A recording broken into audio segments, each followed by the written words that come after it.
It's not. It's not good stuff. It's a fucking mess. I mean, depending on who you are. Yeah. All right, we're hot. We're live. Fish and Toast, What up, episode 12. You just went with simply bolt up on your headline. Real simple. Real simple. You don't need to make it more complicated. You harness the power of electricity and thunder and lightning, and I harness the power of the sun. It's really quite simple. We are like powerful Greek gods out here. Didn't even plan that either. Yeah, we're what's the god of sun? Ares, or is that the god of war? I think that's the god of war. Let's see. Helios. So I am the god of sun, and then you're Zeus, right? Zeus. There you go. Let's go. Perfect. Yep. The Greek god of thunder and lightning. How was Autzen last weekend, bud? It was good. Yeah, not nearly as many Terp fans as the I'm shocked. Yeah. Maryland Terrapin football does not show out, huh? Although there was, out of the whole stadium, there was about 3 of them sitting right in front of me. So nice. Yeah. Other than me, were they rowdy? Were they like, let's fucking do this? No, let's go Terps. Not at all. Like they would not. Were just happy to be there. Yeah, like they would get a first down and there was no peep out of them. Like they were like surrounded. Play. Yeah. One of the guys kept looking back at me and he's like, I don't know if that was a pass interference. You guys might have got screwed. I was like, he's like silently rooting for Oregon. Yeah, well, because, I mean, there's me, just a maniac in the back, just, yo, that's not a foul. Like, that's not a flag. Face mask bullshit. I'm sure many times they're like, oh, my God, what is going on here? Yeah, they were hoping not to get spit on, I'm sure. Did you go with Papa Steffens? No, I went with Alyssa. Took the lady. Nice. Yes. It was awesome. No rain, as it never does at Autzen. And legitimately, though, did it rain at all? Not during the game, no. Hell yeah. Yeah, not in the lead up, like. Hell yeah, brother. And then not at all, like during the game, and we basically got in the car to drive back, and that's when it started raining. Perfect timing. God knows, man. What is the god of rain? I'm thinking about it. Is there one? Greek god of rain. Googling. Zeus as well. Oh, Poseidon's water, though. Zeus is regarded as the sender of thunder, lightning, rain, and winds. All seasons, baby. How about that? We're getting mythical on episode 12. Yeah, no, I mean, it was solid. I mean, besides the sloppy play, the penalties. Was a slop fest out there for a good chunk of that game. But also it was like one of those where Oregon kind of knew they could fuck around. Yeah, I mean they did plenty of trick plays. So I mean that drive where I think it put them up 29-10. I mean that should go in the Piesman Hall of Fame. You got Jordan Birch 35-yard fake punt run. Dude, he has some mode. Like he can get out and run for how big he is. That was. Yeah. I think he even juked someone out. He was scooting down the field, and then to cap it off with the and I forget who caught the pass, but and of course Dylan Gabriel's record-setting touchdown is caught by a lineman. Yeah, Janoris Wilson. Thank you. Yeah, I was forgetting who it was. Well, and on a day where Connerly also got in. 2 linemen. Yeah, and on the 2-point conversion. Yeah. Again, just put it in the Louvre that entire drive. I mean, it was so funny watching that game because the possession before they punted, and when they were lining up, I'm like, fuck it, fake punt. My dad's like, no, don't do anything stupid, all right? No, nothing stupid here. And then the next possession, they run a fake punt. He's like, see, I told you. And I was like, you said don't fake punt.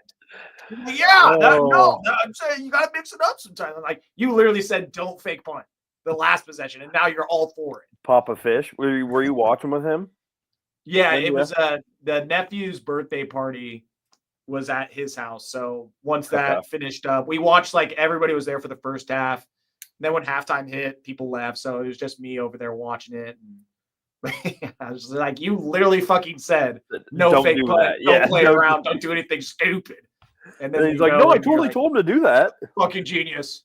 I love it. I love the play call. I will give him credit. It was like 2014.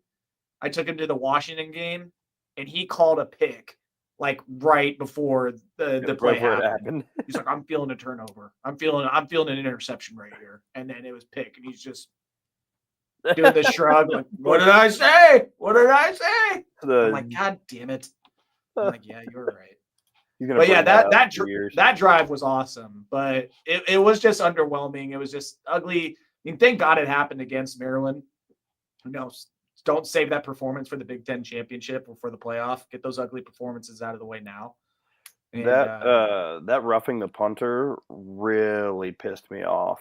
I wasn't as much mad at like I was so like happy with how our defense played to get the 3 and out, and then to just bail them out like that, and then give them good field position, and then it was so bizarre because I forget who got the penalty, but it was Dalen Austin.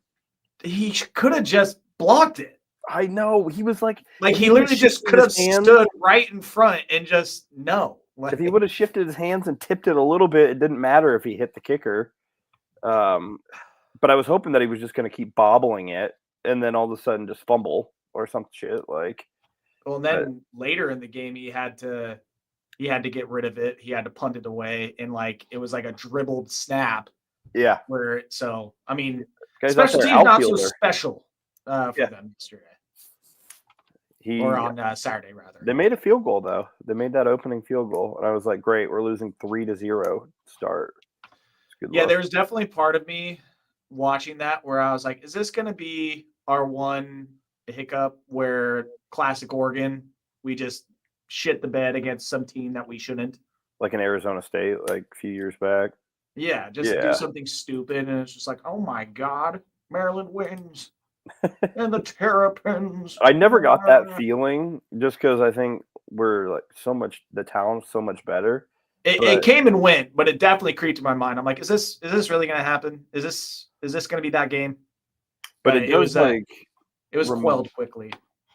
Yeah, it does remind me like, okay, well, Oregon can go out there and play like a C- game and still beat this team, you know. Yeah.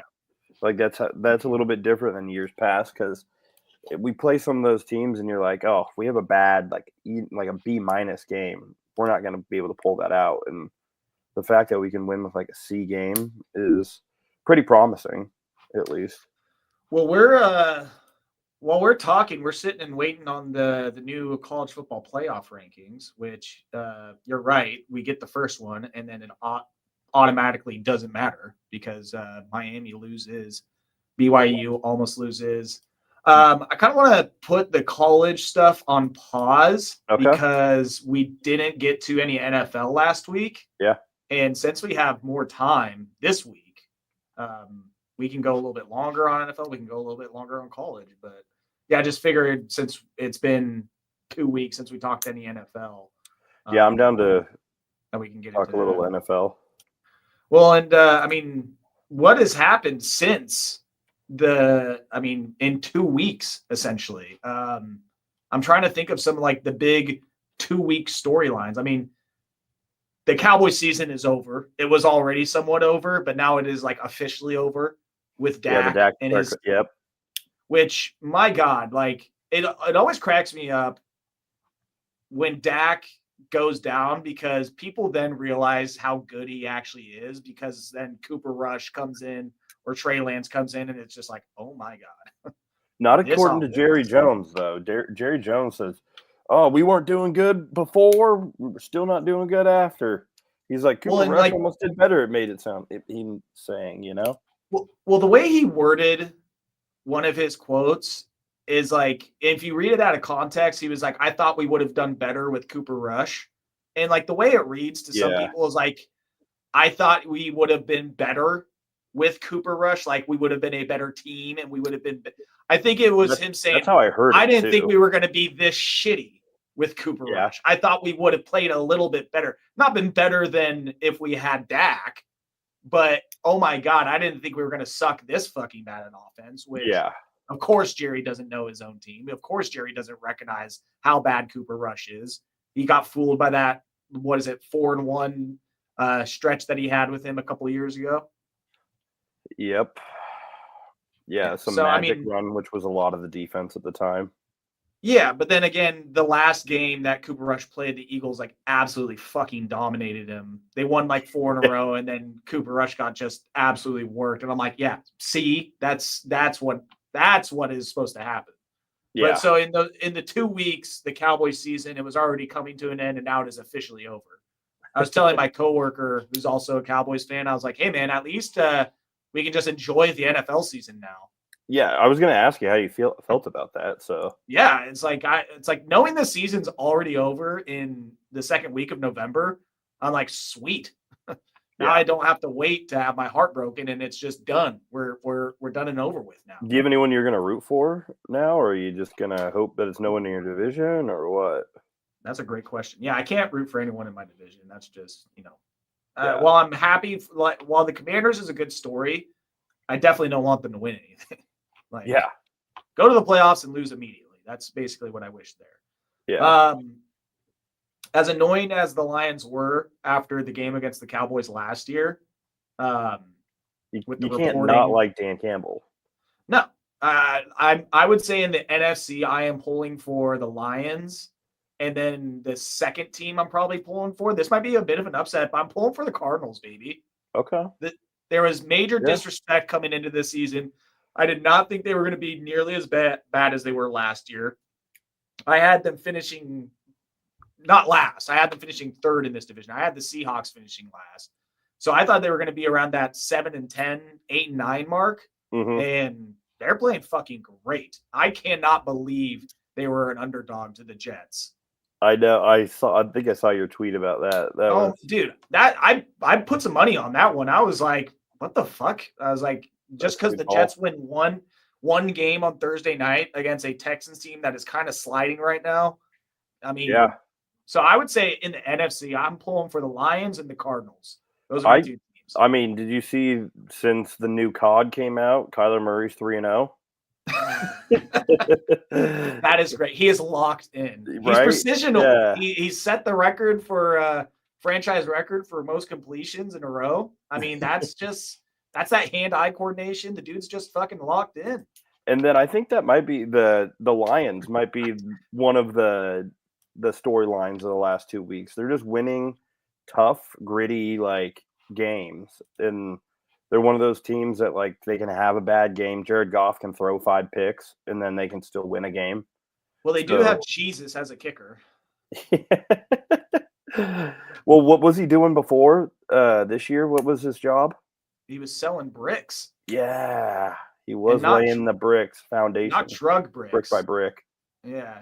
I wish he was selling drugs beforehand. That would have been an even better story. But we found him on the block. Yeah, on the corner, slinging rock. What killed me, though, is that he did say in the postgame, I just hope people can see Jesus in my story. And I'm like, dude, if Jesus is anything, he's a fucking quarterback, all right? You think Jesus is a kicker? No. Yeah. He is leading his team. He is 158.3 quarterback rating, all right? He is perfect. To demote him to a kicker of all things. But I fucking love the Lions. While they annoyed the fuck out of me that game last year with the whole he reported, yeah, that was goddamn so annoying. But outside of that, I want them to win the championship. I want them to win the Super Bowl. I think they're the best team in the NFL.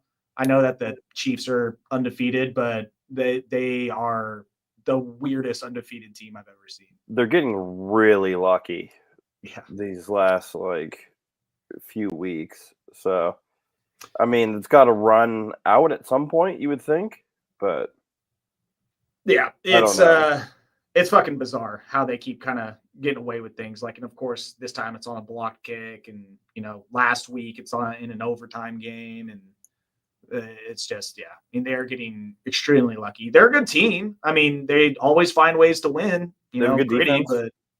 but yeah, if I'm saying there's the best team in the NFL, I'm giving it to the Lions at this point. I would say another storyline from the last 2 weeks is maybe Eberflus getting fired soon, or just the Bears in general just not being able to do anything on offense with Caleb Williams. Like, well, I was nervous after that Hail Mary, and what was the guy that was getting flamed, the cornerback? For jumping around, like getting it up with the fans. Yeah, as the play was happening, was it Quentin Johnson? No, it was one of their. Yeah, it was one of their safeties, I think. God, he's from Miami. I know where he went to school. Tyreek Stevenson. Yeah, Tyreek. Quinton Johnson, Tyreek Stevenson. That's pretty similar. That's pretty close. I thought you were going with Judkins from Ohio State at first, but Tyreek Stevenson, and then he took himself out of practice that week after, because I think he was getting benched, and so he's just like, "Fuck it, I'm out of here." And I was like, "Dude, this is a potential this team is going to fall apart after this." It seems like it is falling apart right now. Yeah, they have scored. I think it was a total of 27 points over the last 3 games. They needed to fire Eberflus before the season even started. Like, once they got a new quarterback, they needed to bring in someone else. Yes. The problem is they won too many games to end the year. Yeah, it was their defense, though. If you remember, their defense was just really good, which is Eberflus's unit. And that's still the case. They do have a good defense. But it's and no one wants to play for him.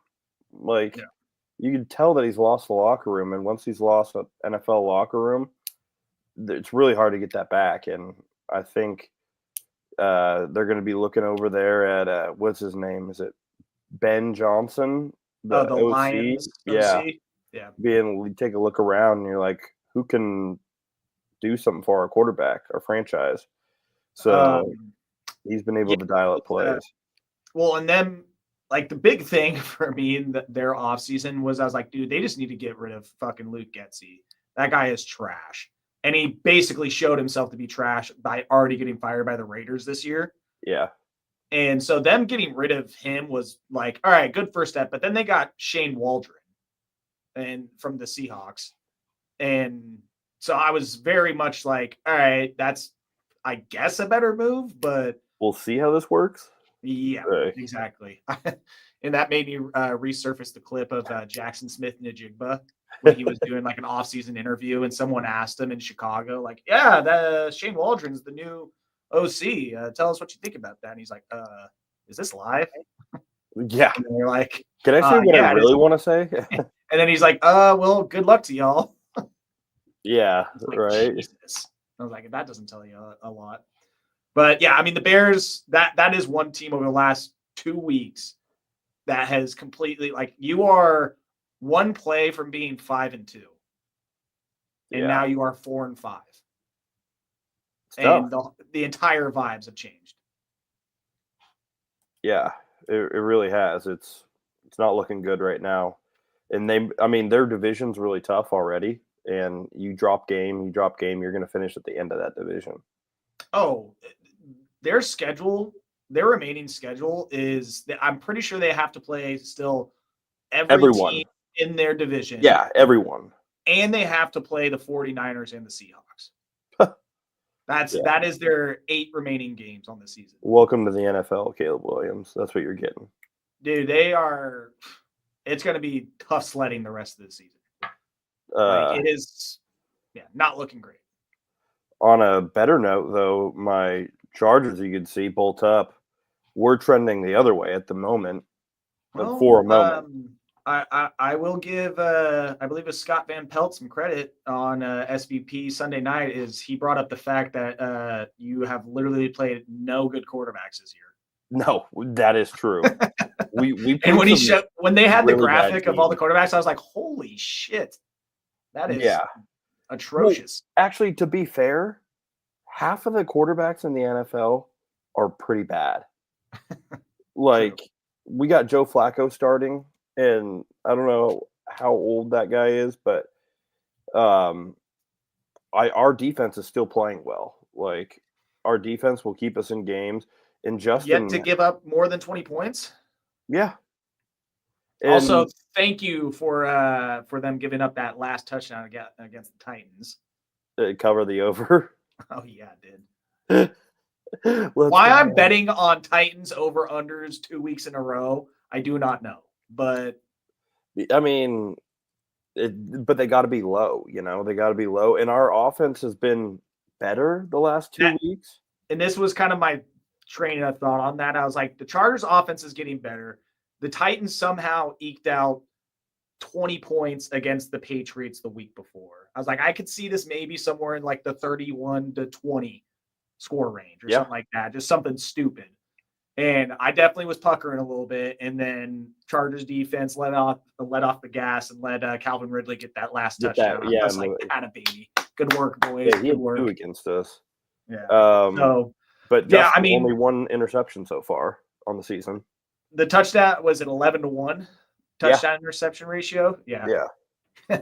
I don't know if it was from this last weekend, but it was Jim Harbaugh was like trying to catch passes for. He dropped one again. He dropped one. He's like, damn it. Yep. God damn it. No, dude, he takes that so seriously.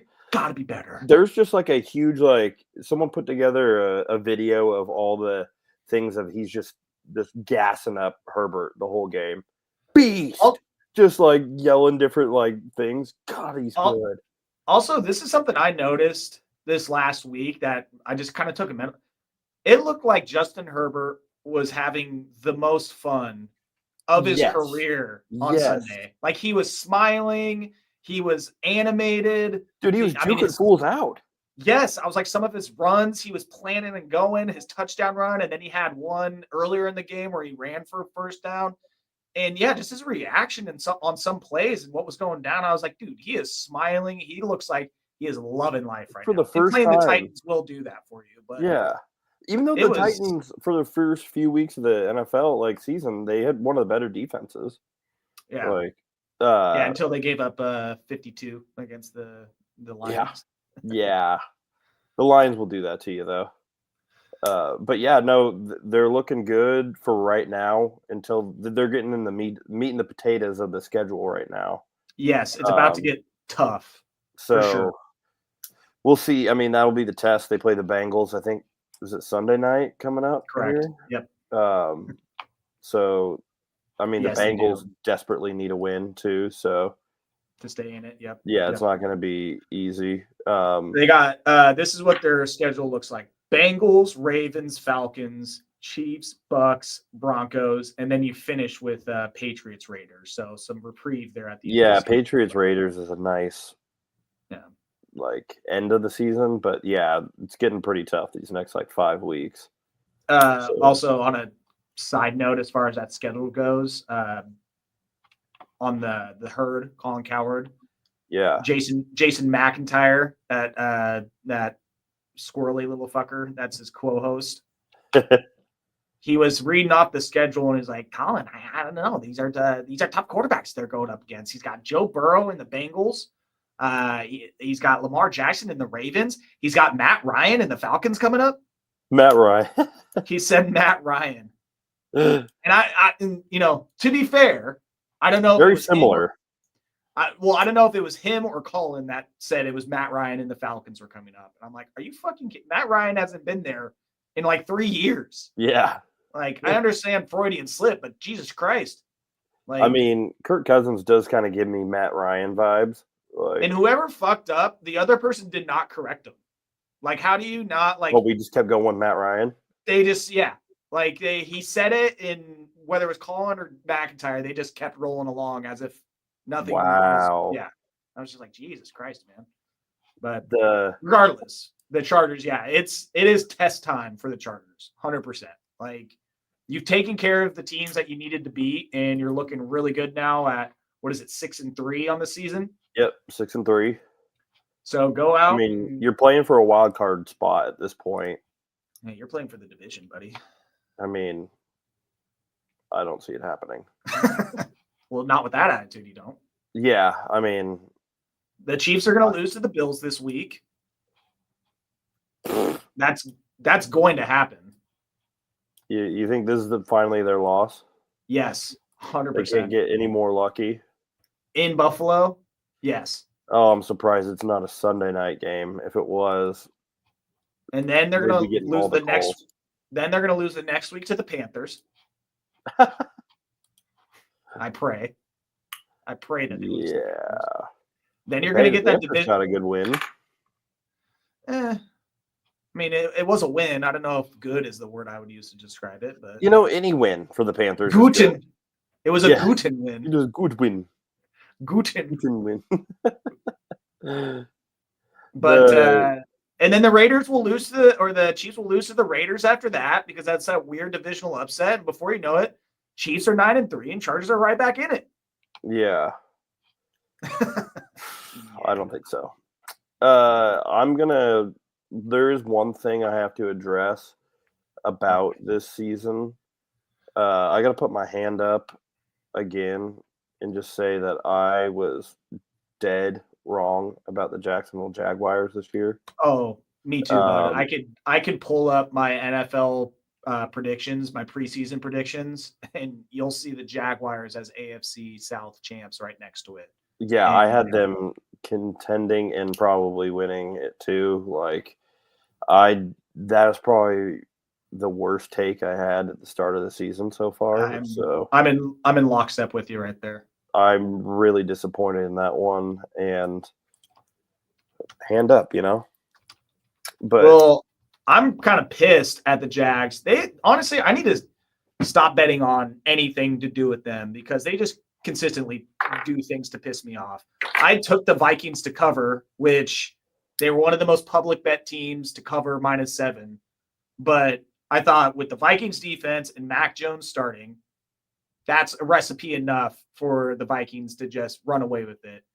And then Sam Darnold has decided that he wants to be Sam Darnold again. And they win 12-7. And don't defense do it, yeah. And throw 3 interceptions. Yeah, it's Mac Jones now. Do you know what Mac Jones? Do you know what the Mac stands for? Is it Mackenzie? No, you would never guess. I when I looked it up, close to a year ago, I could not believe that. MacArthur. No, that's not that bad. It is. Well, first I want to get his first name correct. I think his first name is Michael. Is it something weird? Yeah, his first name is Michael. His middle name is McCorkle. Oh, that's right, McCorkle. I did know. I heard that before. Michael McCorkle Jones. Wow. Which I don't know. I mean, I'm hoping his grandpa or something. That's where that name comes from. Yeah. His dad's name was Gordon. Jones that's Irish. He played in Jacksonville in high school football under head coach Corky Rogers. Oh, McCorkle and Corky. What is going on in Jacksonville? There's a lot of weird in Jacksonville, that's for sure. I'm going to push it to the limit. My dad told me when he went to that game, he didn't even stay till the end. I was like, come on. Hey, that was a good game. Where, again, I lost money because the Jags decided to cover. Yeah, I think you need to be done with the Jags. They're not reliable. Yeah. There should definitely be like a sheet at the start of the season of all 32 NFL teams. And as the season progresses along, cross teams off to I am not betting anything to do with them. I'm not betting anything. They're banned. Yeah, exactly. Steelers banned. Jags banned. I think that I need to ban the Titans because I've gotten lucky 2 weeks in a row with them that I should probably just stop now while I'm ahead. See, the Steelers for me are a team where I'm good at judging them just because I never fade them, and that's usually good. Well, and they fucking covered. And I mean, they went outright, obviously, but they cover against the Commanders, and that was one of the more. I think that was one of the bigger public bets too this weekend. There's a few that are like that public that come out, and I'm like, I am either just not going to play it, which is always a Steelers game. If it's super public, then I will not play the Steelers. But I know that that's the right side, so I stay off, or I will play them when they're sharp, and they always come through. So I mean, the Steelers being 7-2. One, Russell Wilson has been fucking amazing for them since taking over. Both the quarterbacks were actually pretty good, but yeah, Russ is cooking right now. See, like, and Justin Fields, he wasn't bad, but also like if you had watched that Cowboys Steelers game, I don't know if you watched that. Like, that was just a microcosm of him as a player. Yeah. Like, and then as soon as Russ gets in and starts playing, that first game was against the Jets, he starts making passes downfield where you're like, oh yeah, Fields doesn't even attempt any of this shit. Yeah, he's had a couple dimes to Pickens, and now Mike Williams is in the mix, which is interesting. They're one of the teams that actually made some moves at the deadline, like. Yeah, who did they? I mean, Mike Williams, I feel like they went and got someone else too. They got another pass rusher too. From God, what's his name? I forget his name, but they got another pass rusher, and it's a great idea because TJ Watt's going to get hurt at some point. Oh, I have it right here. Preston Smith. Yep. There you go. Yeah, Smith. Yeah. I think that'll ultimately be a good pickup for him, but you got, was it 7-2 Steelers, 7-2 Vikings, 8-1 Lions. I mean, those are like, and obviously the Chiefs at 9-0, 8-2 Bills. Sorry, 8-2 Bills. Well, I just had the Steelers schedule up. I haven't looked at it. I looked at like the Chargers schedule. They still have a lot of division games to play as well. The Steelers. Yeah, I was talking to the committee about it, and he was like, they have 4 straight divisional games. Oh. They go Ravens, Browns, Bengals, Browns. And they got to play the Eagles. Then they got to play the Ravens again. And then they finish with Chiefs, Bengals. So they literally have to play they're like the Bears where they have to play all their divisional opponents still. Yeah. And then they have to play the Eagles and the Chiefs in their non-divisional games. that I'll look it up on Tankathon, but that's got to be, I mean, that or the Bears schedule, those have to be the 2 hardest schedules remaining without even looking. I mean, yeah, the Bears got to be number 1, right? Yeah, the Bears, holy shit. The Bears' strength of schedule for remaining opponents is 708. Ooh. And the next closest team for overall record is 592, and that's the Cleveland Browns. Jesus. Chicago's wow. First. Yeah. So Chicago has the toughest schedule. The Steelers have the 7th hardest schedule remaining. Okay. Yeah. But still, I mean, because I guess the Browns 2 times, like, that division's weird though. I mean, could totally see them losing one of those games. But yeah, that's still a tough schedule, tough slate the rest of the way. But man, I'm not going to bet against Tomlin and the Steelers. They're probably going to snag one of those wild card spots. I can imagine. I don't know if what the Broncos are doing is going to be sustainable. I mean, they've dropped 2 in a row now to 2 of the best teams in the AFC. But I don't know. I would think that is going to be an inconsistent rest of the way for the Broncos. But don't we say that every year? Like, we're Tomlin too. Like, I don't see them keep being able to do it, and then they somehow do it.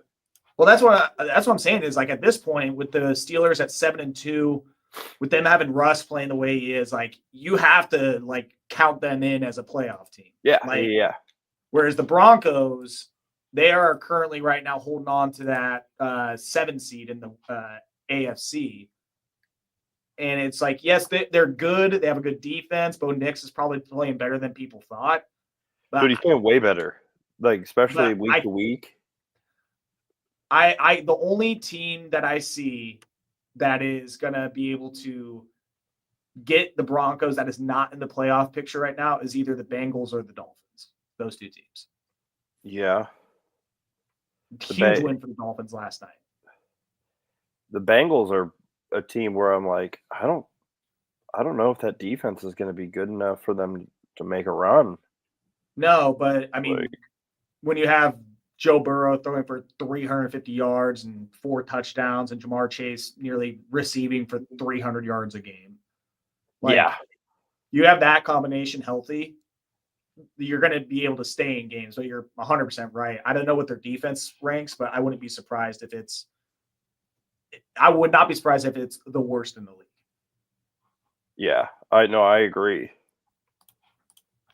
Now you got me curious. I got to look up the team statistics, see who's the worst defense so far. Searching. Oh no, the Bengals are not the worst defense as far as yards per game. They're giving up. Their Panthers are third to last. Actually, the Bucks and the Jags are second worst and first worst. I was going to say the Jags have a terrible rush defense, so I know that. And terrible pass defense, too. That doesn't surprise me. What about the Jets? The Jets are pretty bad. Jets are actually near the top. Really? Yeah, they are. They're right behind your Chargers. They are in total yards per game. They are 7th. That's shocking. They just can't score points. Yeah. I know the Bucks defense isn't very good. The Bengals defense isn't great. The Bengals are giving up. See, the Bengals are like the worst team besides the Bucks that are like still in the mix, but have one of the worst defenses. As far as scoring defense goes, they are 7th in the NFL in worst scoring defense, 26.2 points per game. Wow. Yeah. Yeah. Oh, go ahead. No, I was just going to say, like, other than – I'm trying to think of, like, who's been the biggest performer, like, individual. Was it Saquon Barkley over the last 2 weeks? Is it he had that massive game, I think, the week before. Seeing as Jamar Chase put up the production of 2 weeks in 1 week. Yeah. I mean, Jamar was clearly the player of the week this week. Was that on – what was that? Thursday. Thursday night last week? Yeah. That was fucking insane. Yeah, and then they went for 2, didn't get it at the end. Right. Yeah. I mean, the Bengals, they have – I mean, those are 2 games against the Ravens that you win those, you're 6-4, you're not 4-6. I mean, you got stomped out by the Eagles, so you didn't really have a chance there. Yeah. The Commanders game was weird because that was kind of like they were trying to get back in that late, so they didn't really have a chance. But the score would tell you they were, 1 possession game. Them losing to the Chiefs at the beginning of the year by 1, that, is rough. But I mean, starting the season off with the loss to the Patriots, I mean, Jesus Christ. That's not good. That might be one of those where we're at the end of the season and they like missed the playoffs by 1 game. They look back and they're like, that's what did it to us. Yeah, I can't believe we fucking lost to the Patriots. Yeah. I mean, Christian McCaffrey's back now, so that's big for the Niners. So yeah, and that's intriguing to see what happens with with that division, the rest of the way out. Yeah. Like looking at the NFC and some schedules that are remaining, the Cardinals, they'll finish the season with the 49ers, but they have it's a mixed bag. I mean, it's not too tough of a schedule. They got Seahawks, at Vikings, Seahawks again, Patriots, Panthers, and then they'll finish with the Rams and 49ers.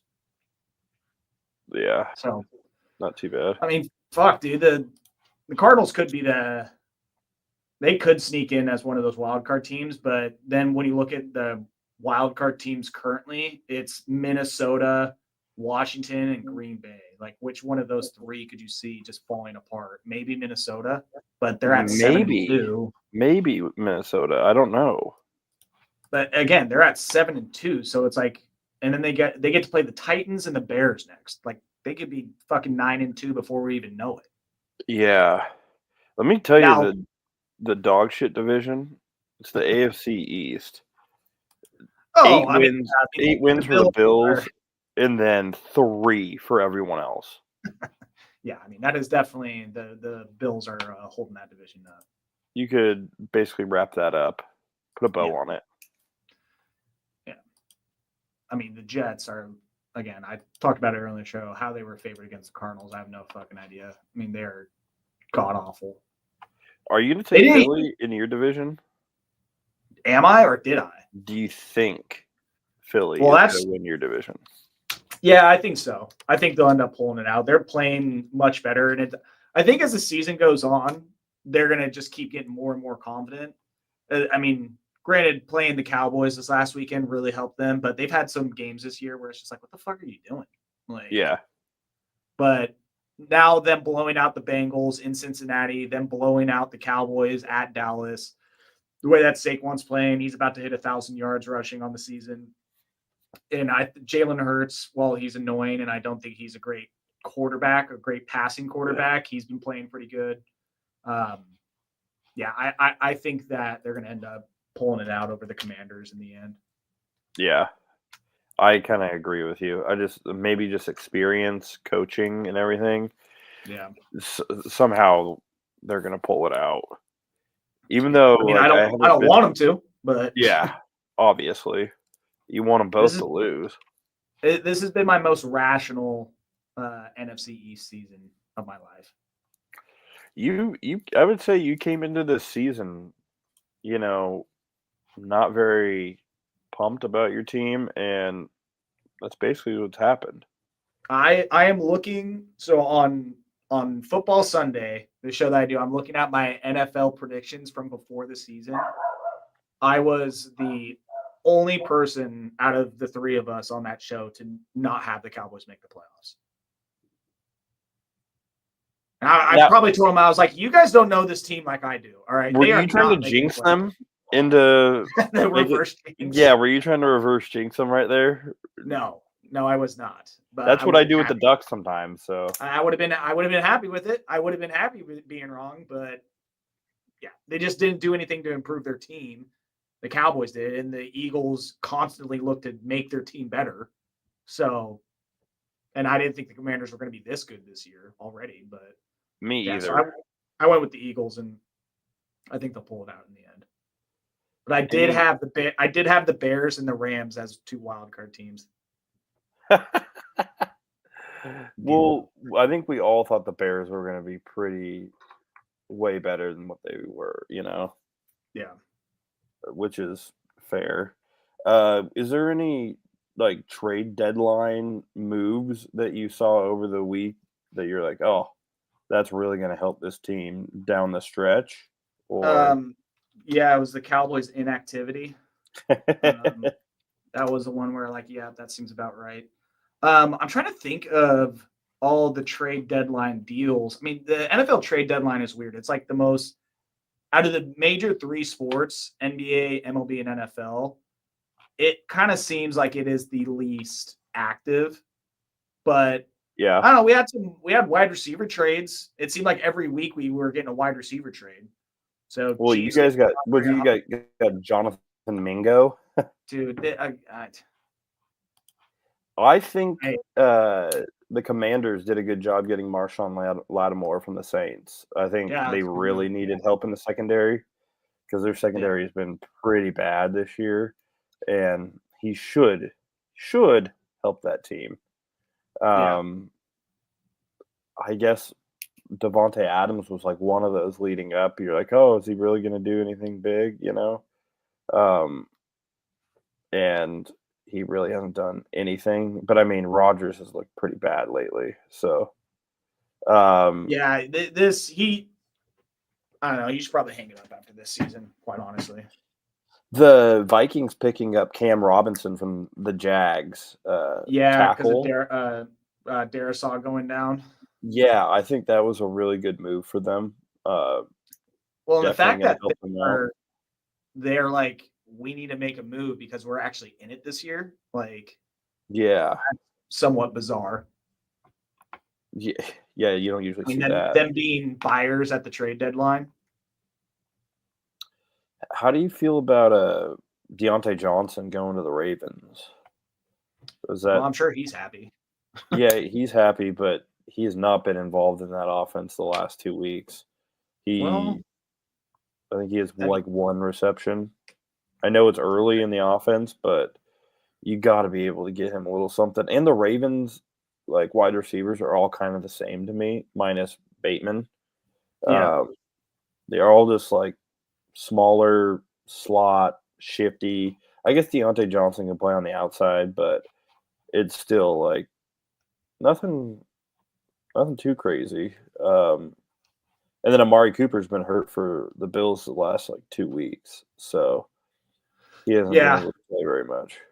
Well, as far as your Ravens question goes, I mean, the less you have to depend on Nelson Aguilar, the better. So, I mean, there's that. Yeah. So picking up Deontay Johnson, just adding another weapon and Lamar Jackson's having one of his best passing seasons of his career, which thank God, because I feel like the last 3 seasons have just been, well, basically his entire career has been him trying to prove that he is a good quarterback. And I have felt like the entire time that, yeah, he's a fucking good quarterback. I don't get what else he has to do as far as passing the ball goes. So if you're winning games, then not just that, he's been a good quarterback for years. And people are just like, I don't know. I think I need to see more. It's like, dude, I remember his first fucking game as a starting quarterback just dicing up the Dolphins. I remember it was like 2 years ago. I think it was like a Sunday night or a Monday night game, pissing rain in Baltimore, and he was playing the Colts, and he had like one of the best passing games I've ever seen in my life. And I'm like, dude, what? I'm like, are we serious with this right now? We're still doing this? Yeah. We have to see. Might have to move him to wideout. Yeah. Let's see. Is there any other thing that happened while we were away? I don't think so. You covered a lot right there. Crazy. Yeah. Bouncing all over, but we covered a lot. I'm not upset about it at all. I just hope that my Cards can pull it out, get some more wins. I like seeing them get dubs. I don't know what it is. I think it's just they were just getting shit on in the offseason, and I just had a feeling that they wouldn't be as bad, and I didn't think they were going to be this good, but they're super competitive, won 4 in a row now. I mean, shit. I wish they were at home when I'm going to Arizona for like during Thanksgiving time, because I'd go to a game. Yeah, I hear you on that. Wasn't really had the chance, but the weekend I was in Scottsdale, they played, I think that was the game that they played the Lions. So, but my flight left like in the middle of that game, so I wasn't able to go to that. But in retrospect, it's one of those where I wish I would have planned that a little bit better, because that would have been fun to go to.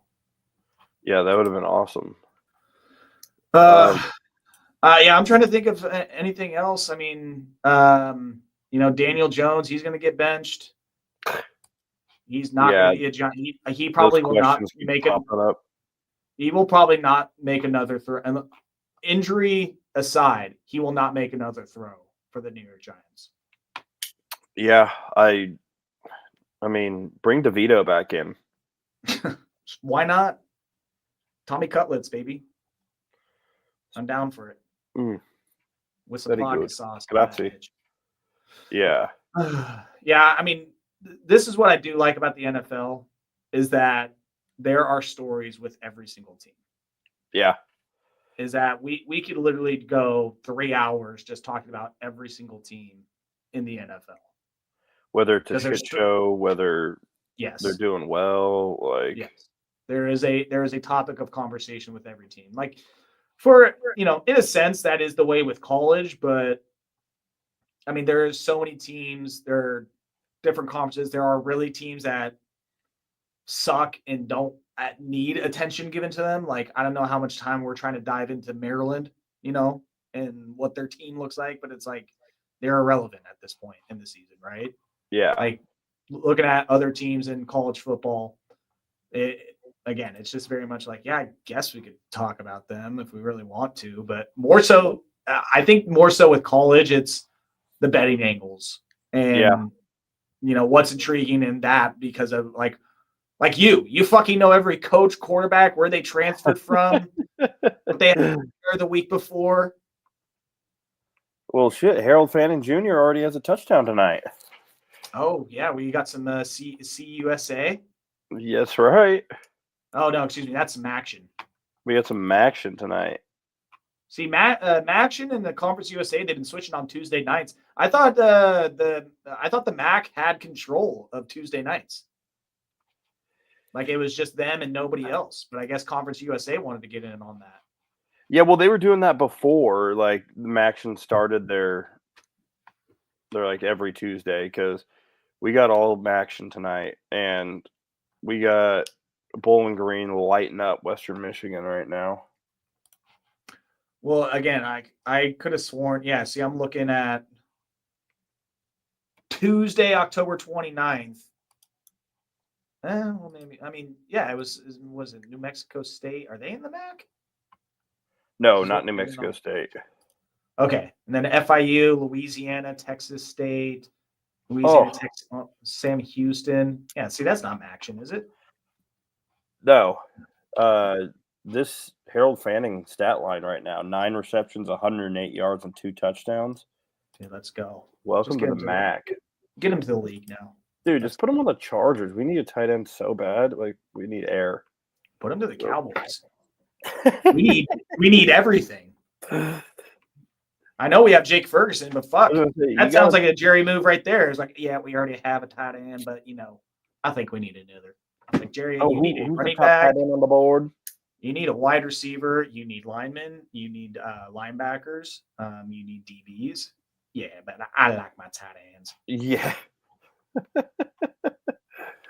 All right, college football playoffs or college football. You wanna jump over to it? Yeah, those didn't come out, did they? The rankings are out. Okay. The rankings have dropped. Do you want me to surprise you with them? Let's hear it.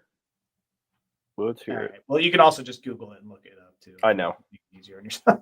I feel like me reading it to you is going to be not as good as you just reading it yourself and looking at like a bracket. Yeah. Let's see here. Well, now I'm all confused because I'm on ESPN and I don't know if they have the updated rankings. Okay, here we go.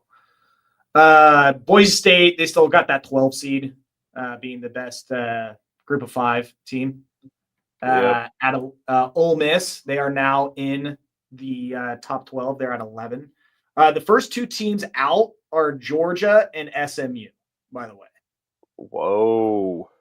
So Georgia is they're ranked 12th, but because of Boise State being the group of 5 team, they get the nod above Georgia. So I'm shocked that they kept Georgia out. Yeah, first team out. And yes. then SMU is the second team out, ranked at 14. So, but again, this is where this year it's so bizarre seeing it's like, oh, Boise State, you're the 13th best team, but technically you're the 12th best team because you're the group of 5 team. So you get the nod above the 12th best team, even though you're the 13th best team, but technically 12th. It's like, sure. Sounds good. Ole Miss, they get, the 11th seed. I mean, rightfully so, being Georgia. They have that tiebreaker, essentially. Alabama is at 10 now after whooping the shit out of LSU, which did not surprise me at all. Yeah, me either, honestly. And Jalen Milroe looked so good in that game, so fast. All they need is like a little crease for him to get through. And, I mean, we saw LSU's defense all year is really overrated. I mean, he let a naysayer know. That's for sure. It's been that way all year. It's just everyone thinks that the SEC is so great. So when LSU is winning games, it's LSU's really good. Well, did you watch LSU the first game of the season when they play anyone like a big game and USC beat them? And we know how good USC is. They're benching Miller Moss now, and they're going with a backup. So. Yeah, what's the kid's name? Maeva or something like that. Yeah. Well, what's bizarre about LSU is like and granted, this is just the SEC so far, is like how they were able to beat Ole Miss. And I mean, that's really their only win. They beat South Carolina also, who's better than anticipated. But really, I mean, them running the table after USC and winning against Ole Miss is what has propped them up a little bit. Yeah, I mean, that's a classic SEC bump that you're going to get, you know. And what was it Arkansas where they were almost losing to and were able to pull away late against them? Am I crazy on that? No, I think they should have lost to them, right? Yeah, it was 16-10 in the third quarter, and then they ended up running away with it. So it was close, at least in the second half, and then they ran away with it. So, but yeah, okay. So LSU, they showed themselves, not surprised. Alabama at 10. Number 9, Notre Dame, which after their Northern Illinois loss, and then, I mean, who the hell have they beaten, though? I mean, they blew the brakes off of Navy, unfortunately. Dude, they haven't played anyone. They just are winning by a lot. So, and they haven't lost. It's like, what can you do for me lately type thing. And it's like, well, yeah, they do also have the win against Louisville. So they they beat Texas A&M at the start of the season, though. That's right. Yeah. So right now their Texas A&M victory, which is starting to look worse and worse, and that Louisville victory, that is what is holding them up, and then style points. Yep. At number 8 is Tennessee, which is not going to be after this because let me tell you, Georgia's going to run through them. You think Georgia's going to win it?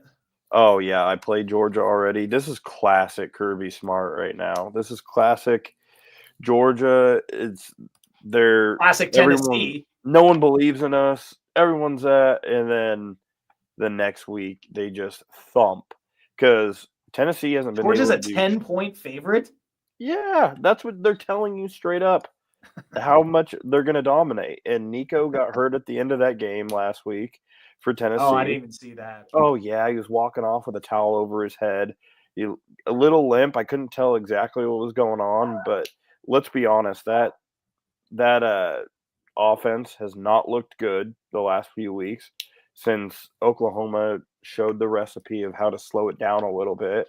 And then I am just not a believer on their wideouts. Tennessee has a good run game, no good wideouts. They're an average line, and their defense is pretty good. I'll give them that, but nothing that Georgia won't be able to play a rock fight against and beat by at least 10. Well, because I love chaos, I would love to see Georgia beat Tennessee. That would be enjoyable. And judging by that line and how I feel about it, I think you're going to see that. And you're going to see it just be a complete shit show there in the SEC. So then, and second in the SEC, that would be Alabama. I don't have the SEC standings up, but I have them right here actually. So, well, Texas A&M would be second at that point. In the SEC.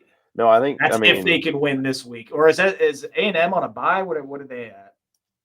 A&M was on a bye. They played Mercer or something like that. Oh, I mean, basically New Mexico State. Okay, that's a joke. So Texas A&M is winning this week, and that's obviously not a conference game, so that's not going to affect their record. So then at that point, second place, it will be Texas A&M in second, and then Tennessee, Georgia, Ole Miss, and Alabama could all potentially be there with 2 SEC losses after this week. And Texas and Texas A&M play each other at the end of the season as well. So right. That'll be another loss for either Texas A&M or Texas. But God, how fucking confusing though. So like Georgia beats Tennessee. So then Georgia has the tiebreaker over Tennessee. But Alabama beat Georgia. So then Alabama has the tiebreaker of Georgia. And Ole Miss also beat Georgia. But Ole Miss lost to fucking Kentucky.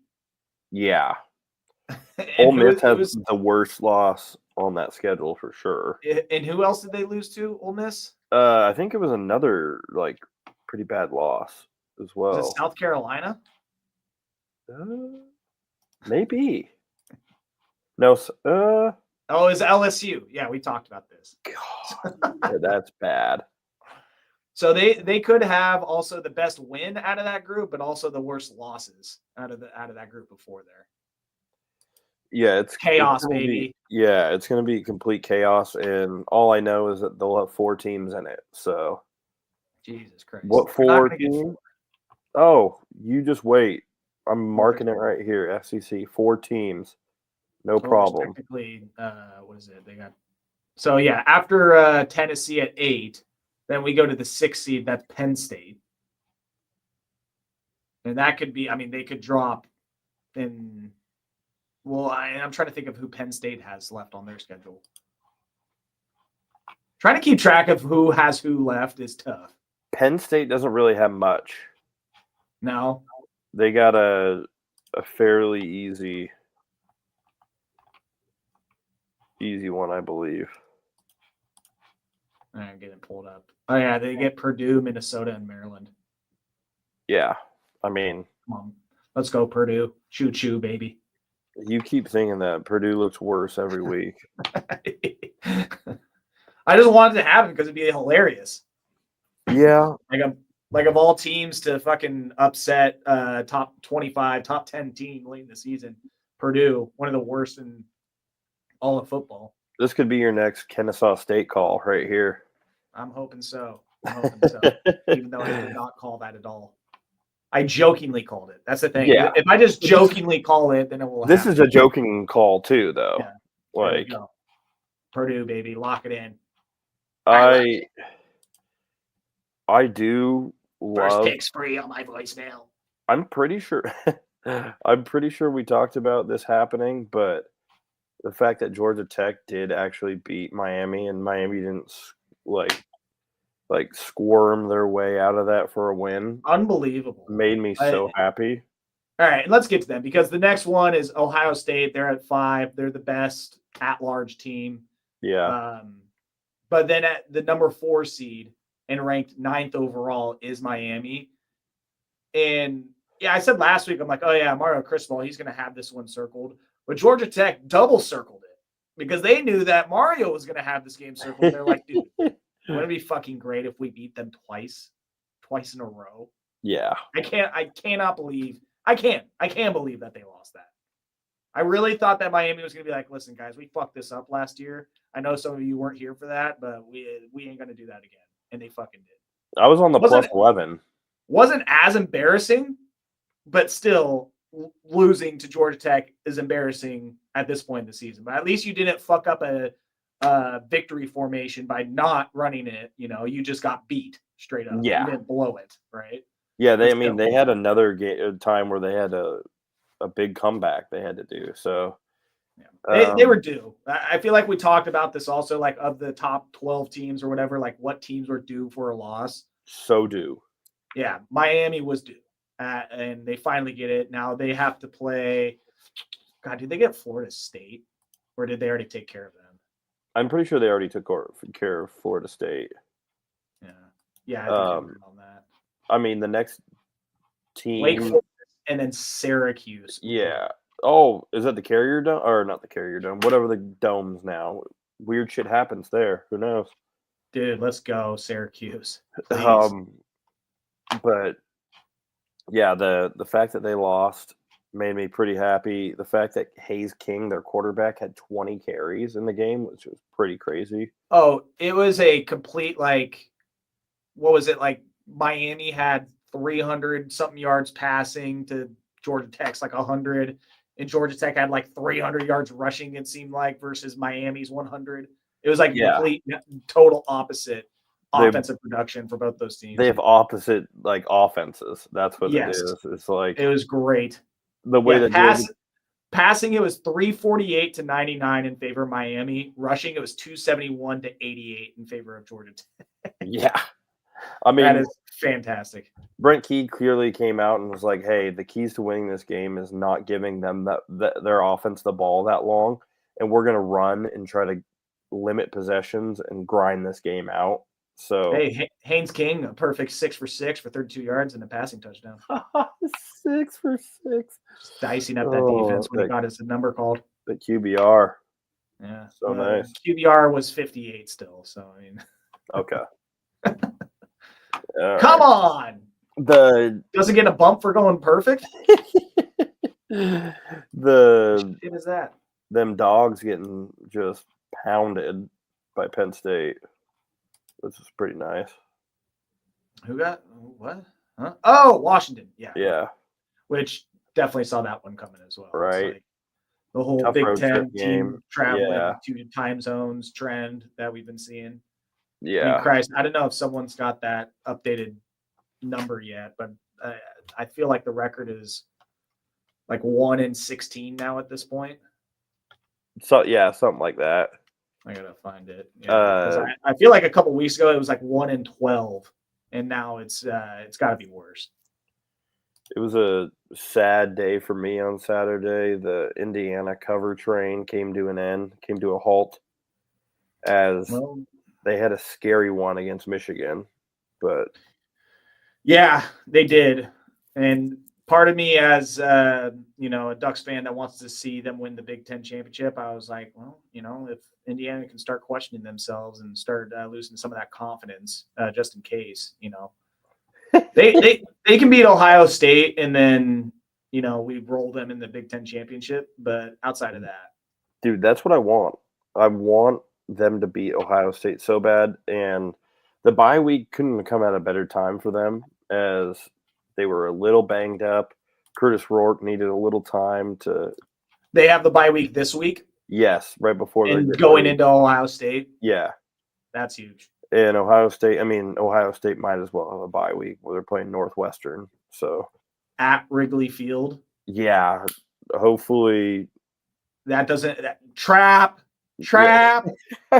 Hopefully no ACLs or anything get torn on that field or anything like that. I wouldn't want that to happen. Very true.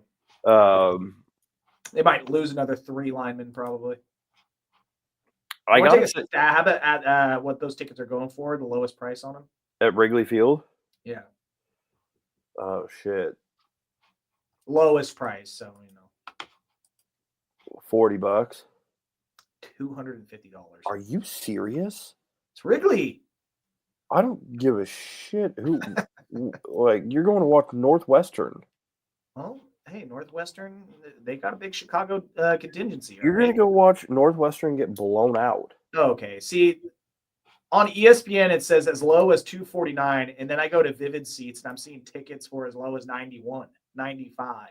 Yeah, I'm sure there's a homeless guy giving them out on the corner. Sucking someone off for tickets. Yeah. I saw a guy at at the Oregon game. He looked like he might have been sucking someone off for tickets. No, he was out there. He was juggling. He's like, I got $11, but I'm looking for a ticket. He had a sign out there, and then it's just him like playing like really quiet music on, I think, like his phone or something, and then doing this juggling, which was terrible, and he was dropping it like multiple times. Hey, A for effort. Yeah, he was working for that ticket. Working. I think one of the biggest storylines out of Saturday was before you say it. What? Are you going Utah BYU? Yes. The holy war of how that ended, the heated exchange between Whittingham, the AD for Utah. Just everyone involved, the fans, like. I love college football season and Saturdays during college football season, because me and the girlfriend, we go to, we're at Friendsgiving, right?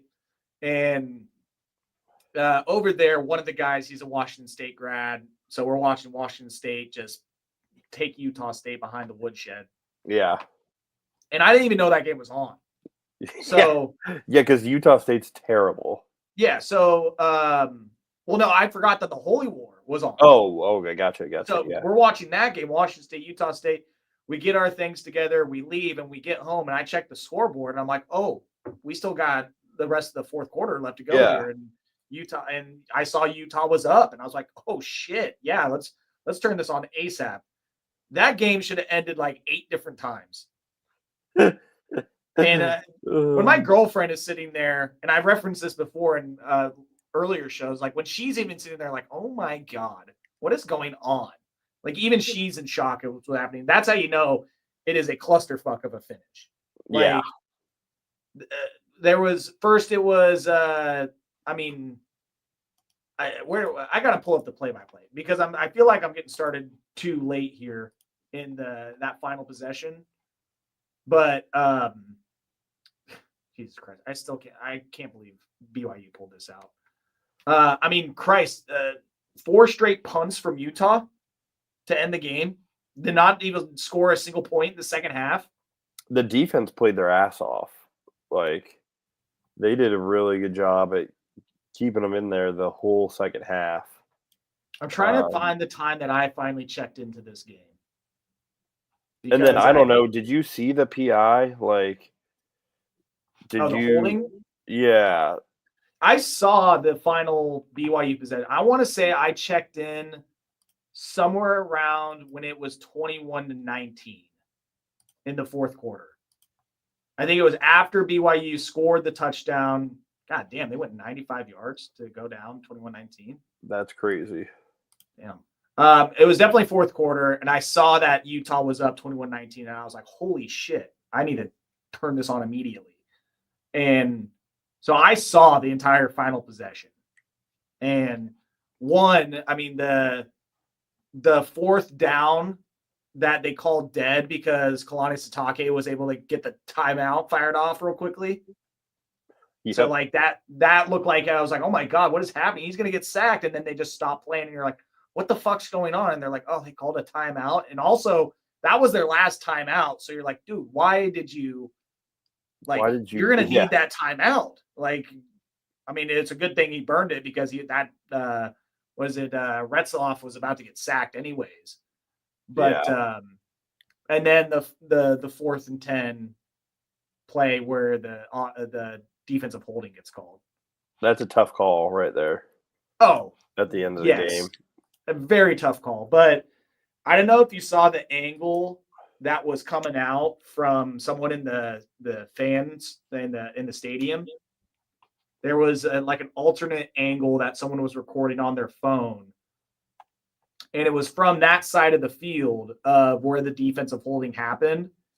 And it's pretty, like, when you look at it, it's kind of like, yeah. He grabs him once and then he kind of grabs him again. And you're like, that's tough. Like, again, tough call, but also that vantage point, that probably what the ref had. I was like, I can see why he threw that. Tough spot to make that call, but that's the toughest part. Yeah, it's a really tough place to make that call on 4th, like basically deciding the game. Dude, do you think that there's a split second thought that goes through a ref's mind as he's about to throw that flag? He's like, they're gonna fucking kill me for this, and then he tosses it. Yeah, well, pardon me, still stuck in his thoughts, like that's a fucking holding, and I'm gonna catch some shit for this, but I gotta throw that flag. If it's super blatant, I understand, clearly. But if there's even, a little bit of a question and you're like, is this going to decide a game? Then you almost can't get involved, Yeah. All right. Let me see if I can pull this up for you because I found the clip. And I hate doing this because it's the whole, you're slowing it down and going frame by frame and everything. But all right, let me go to the front there and then hit play. You see that? Yep. All right, so there's the initial grab where he pulls, and then he goes and grabs him again, and that's where he even got the shoulder pad showing. Yeah, and if we watch in real time, we're going Zapruder film in this bitch. Pull.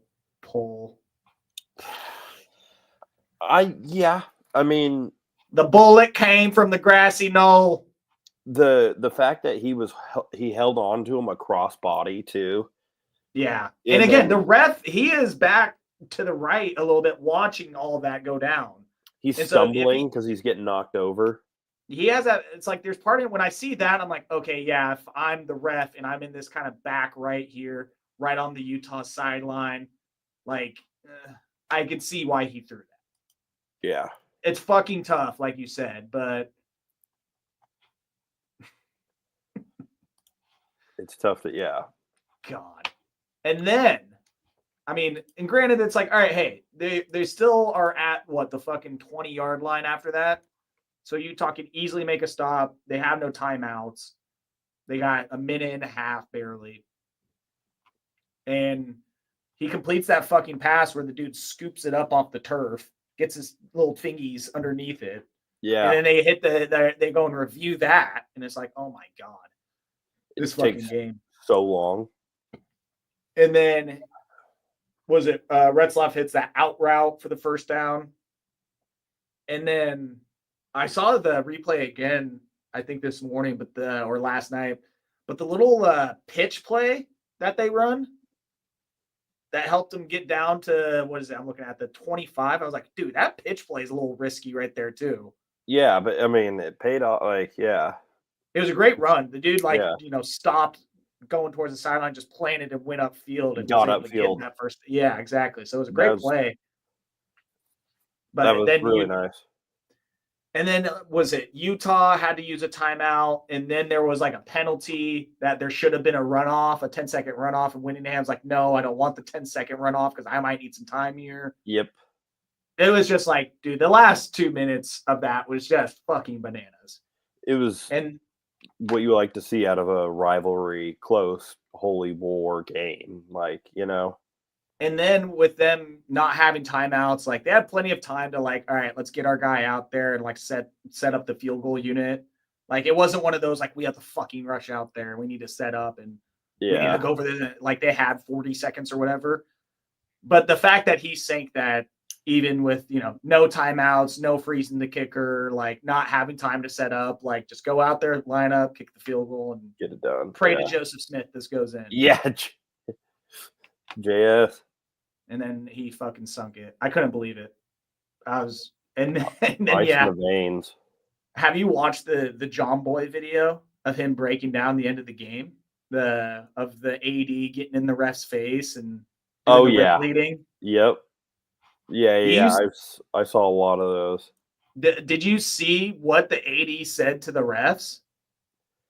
Not in the post-game press conference, on the field.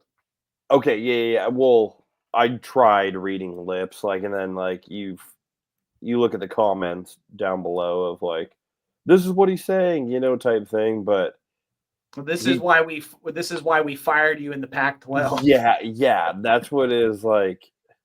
All right, well, clearly he's coming after these guys now, and then gets fined $40K. He's like, oh, that was worth it, getting fined $40K. Man, see, that's funny. I didn't even know that was the AD in real time. I just saw him finger waving and yelling at the ref, and I was like, God, who is that guy? Same. I didn't know that was AD in the real time. Pissed. I was like, it must have been some coach, some sideline coach. And then big 73 for Utah just straight up flips the bird right at the ref. Oh, just looks right at him and just. Yeah. Those guys had to be on walk. Very Christ-like. Yeah. As I say, real holy. The holy war. Fucking great though. I mean, just you gotta love that. The late night end of the game, the AD going up there saying they stole this from us. Yeah. You stole this game from us. And Utah survives, and now look at them. They're the 3 seed in the college football playoff rankings. Yeah. BYU just, I mean, I know a lot of people are like, oh, they just want it so the Big 12 has an undefeated team like BYU to get in the playoff. So they're favoriting them, Dude, do you realize who could end up getting a first round bye? BYU. Think again, because if they get into the Big 12 championship game and they lose to Colorado. Oh, Colorado can get one. Yeah. Dude, what a plot twist to end the season. Colorado being a top 4 team and getting into the play. Colorado is so ridiculous to me, man. Oh my God. I mean, it is. There's part of me, I fucking hate Colorado, but I kind of want to see it happen. I think that'd be hilarious. I don't want to see it happen because I don't want them to think that Colorado is actually good. They are good. What are you talking about? They're 17th in the country. They're getting tortillas thrown at them. Yeah, like everyone does when they go to that stadium. It's not just them. Okay. They got the Texas Tech ball boy trying to slap the ball out of Shiloh's hands. Is a little bitch every time anyway. That guy. Disrespect of that Texas Tech ball boy. The guy's a complete asshole. So.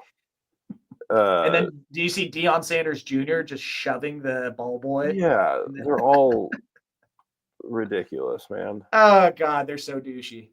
Yeah, it's unbelievable. They just think they're so much better than everyone, and they're not. It is pretty goddamn funny that they still have a chance at making the playoff.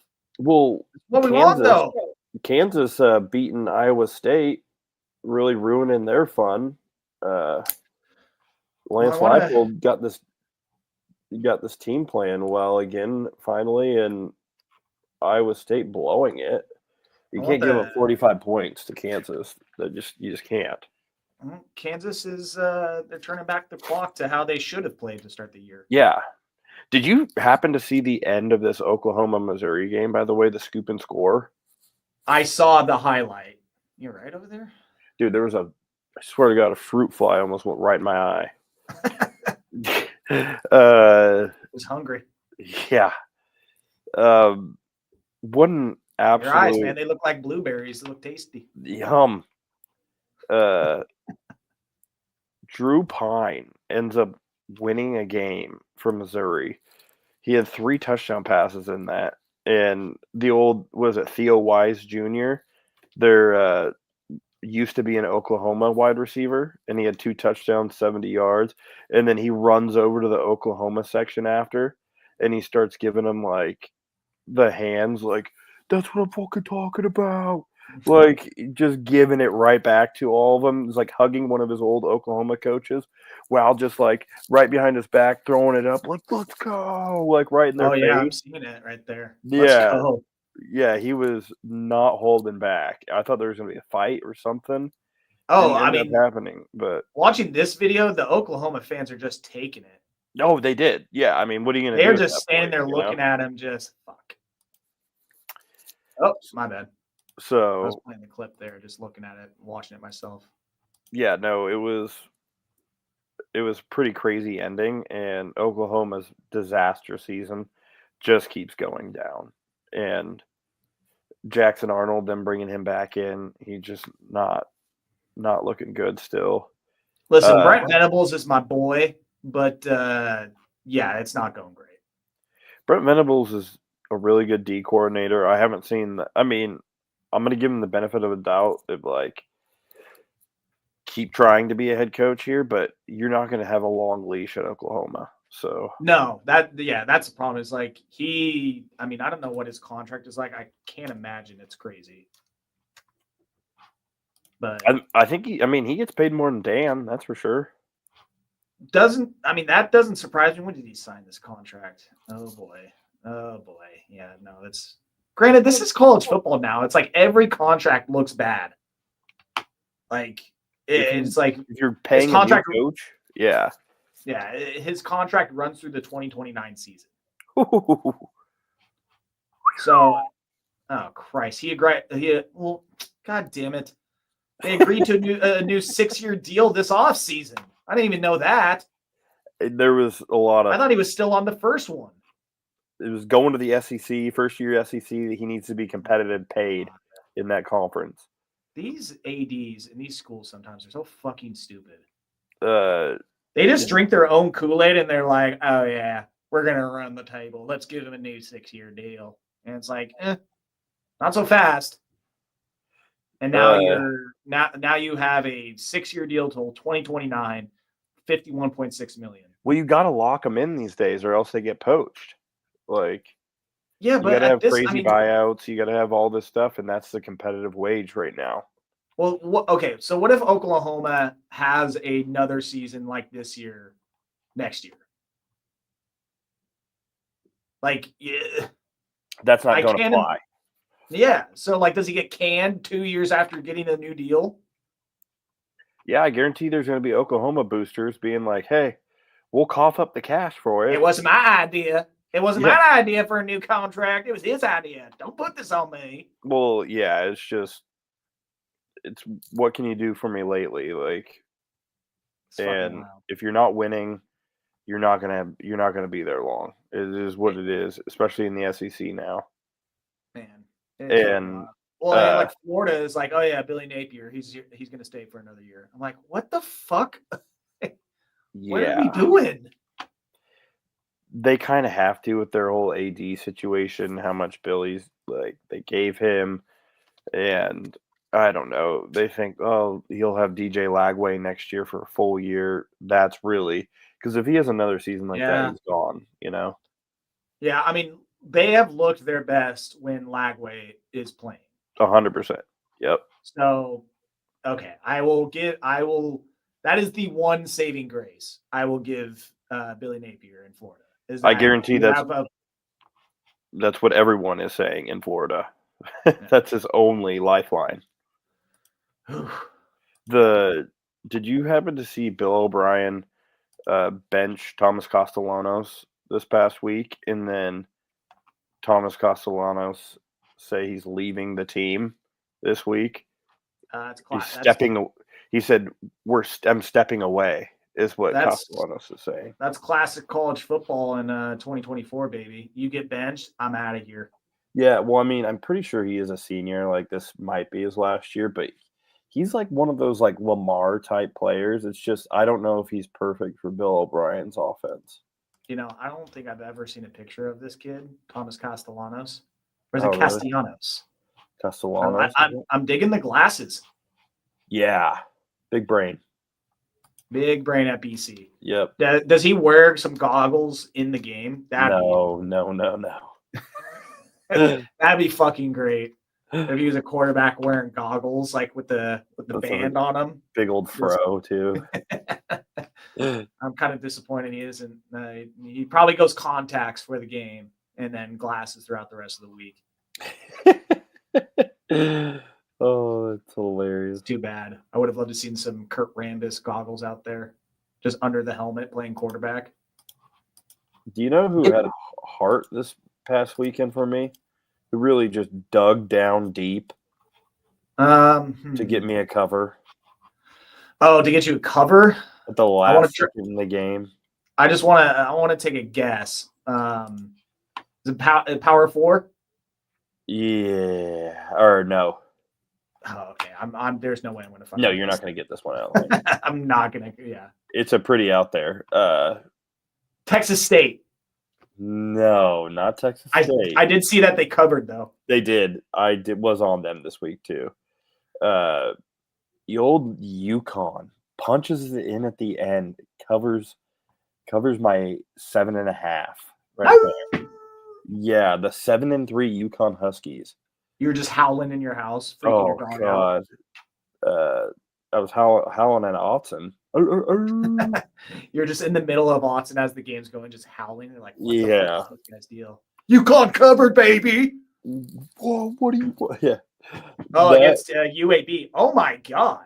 I'm looking at just the quarter by quarter breakdown. You're lucky that they won at all. Oh, I know. I thought I was dead to rights, and then they punched that last one in the end, and I was like, let's go. Wow. Like, it couldn't have worked out any better. The lines makers couldn't have set that line any more perfect. I probably shouldn't, but I'm feeling myself after the last 2 weeks of NFL betting. I need to figure out some offshore account here to get it back in the college game. So you could figure out, yeah, right? Need to hit up a Bovada or something like that. Yeah, Bovada is. Who do you endorse? What's the Toastman endorsement? Well, it sucks because all the ones that I would want to endorse were not available to play. Like, I really wish we could play FanDuel here. my dumbass literally just found that out today that FanDuel isn't allowed in Oregon. Like the Oregon, because I'm guessing the Oregon lottery is like, we're going to make a deal with just DraftKings and then get a percentage of the money back of the wins and loss or whatever. I don't know. Because Big Brain Joe over here doesn't know how it all works. My credit book is not one that I would recommend to people as far as like, I don't think you're going to get the best line, but you are going to be able to bet on just about anything. Do you normally see the best line? I guess we're getting into Brendan Locks here, but normally the best line that you see is that on FanDuel.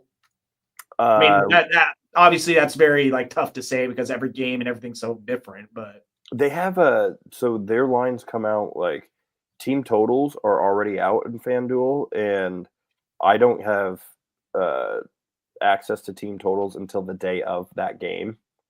So like they change a lot. So I'm just hoping this ECU team total this week doesn't change. Team totals. Oh, I love it when you're playing a shit defense. Like ECU's playing Tulsa, I think on Thursday. I have to wait. Just pray that I already was looking on FanDuel. It looks like it's taking some money. It's at 37.5, and I'm hoping. I think ECU is going to put up 49 points on them. If you look at ECU since Mike Houston got fired, this ECU team just keeps. I think they put up like 46, 50. Like they are putting in how they went to Caden Hauser as their quarterback. Let me tell you, they are no problem scoring. I don't care because in this sense, playing a team total, I don't care if you give up points. I don't care if it's competitive. I don't care if you even win. I just want you to get to a certain point total. And if I can feel that you're playing a defense that's advantageous for you to get to, why not try it out, But yeah, I hear you. Also, it takes less stress out of the game. Yeah. And it's You're like really on one team's output. Yeah, I'm just hoping that they get the ball and score every time. Or vice versa, they get the ball and they don't score. Yeah. So maybe for the sake of the federal government and state of Oregon, maybe offline we talk about the best college betting sites for us here in the beautiful Commonwealth of Oregon. Yes. But Tanner, I'm riding the heater right now. I'm hot in NFL. Let's keep it going, Yeah. I am kind of pissed because the only 2-unit play I had in NFL this week lost. So, and that was the Vikings covering 7. Yeah. So that kind of, that kind of busted my chops right away. But checking back on everything, Eagles covering the 7, 1 unit, got that. Cardinals covering the 1.5, 1 unit, caught that. And then half unit on Bills covering and that Titans Chargers over total, got both of those.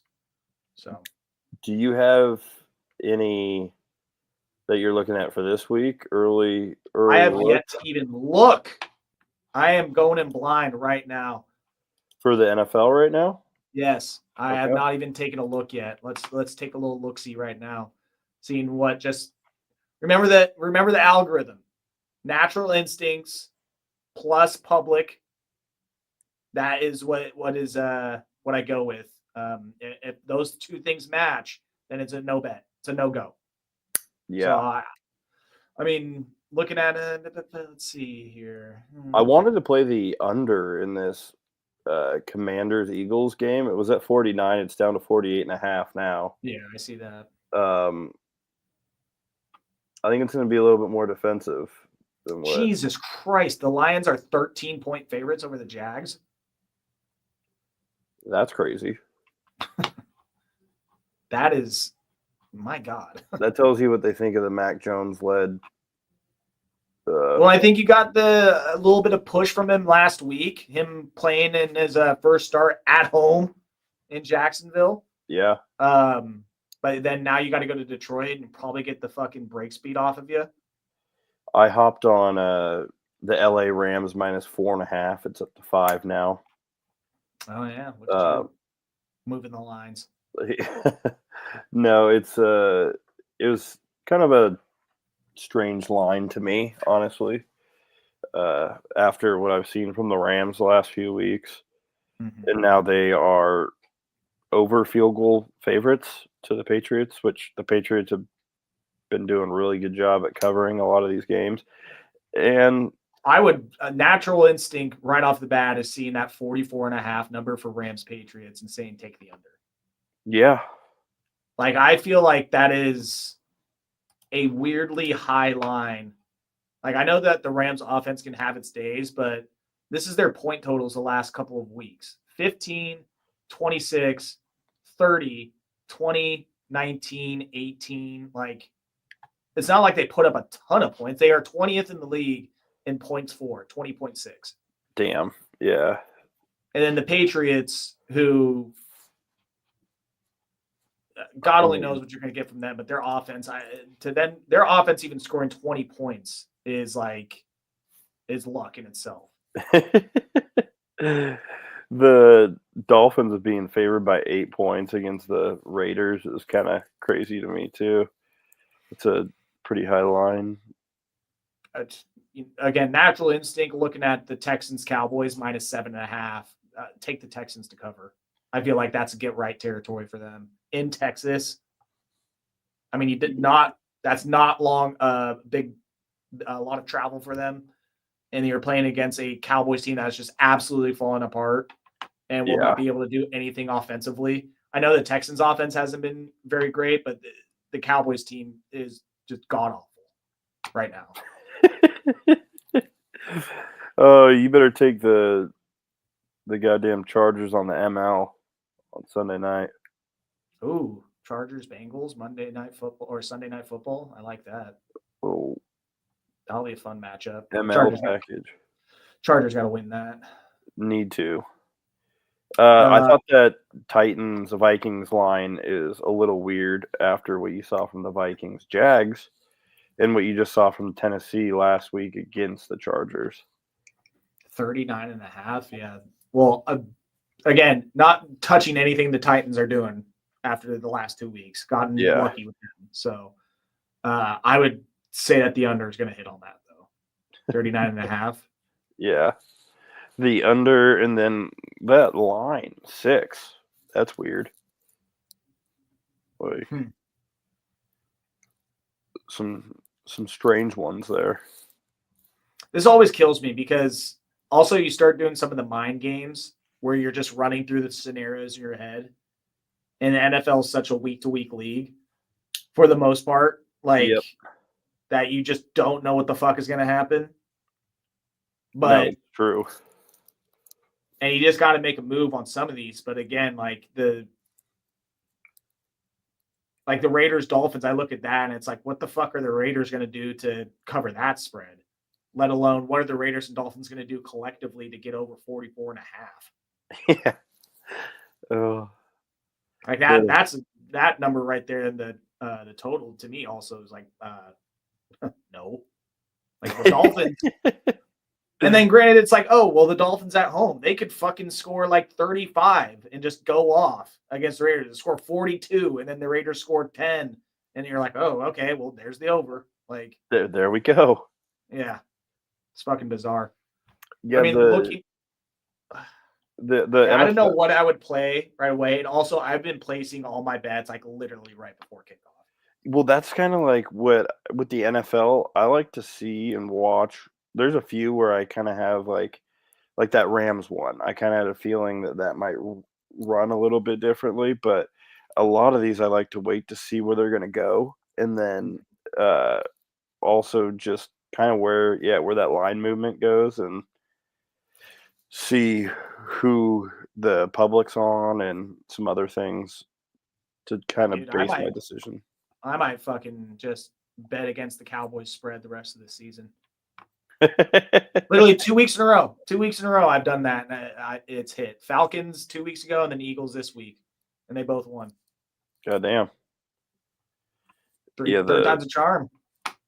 By the way, I think I already bet in college the biggest spread or the biggest total this week. Oh, I was gonna say, we didn't even do big number, little number in college.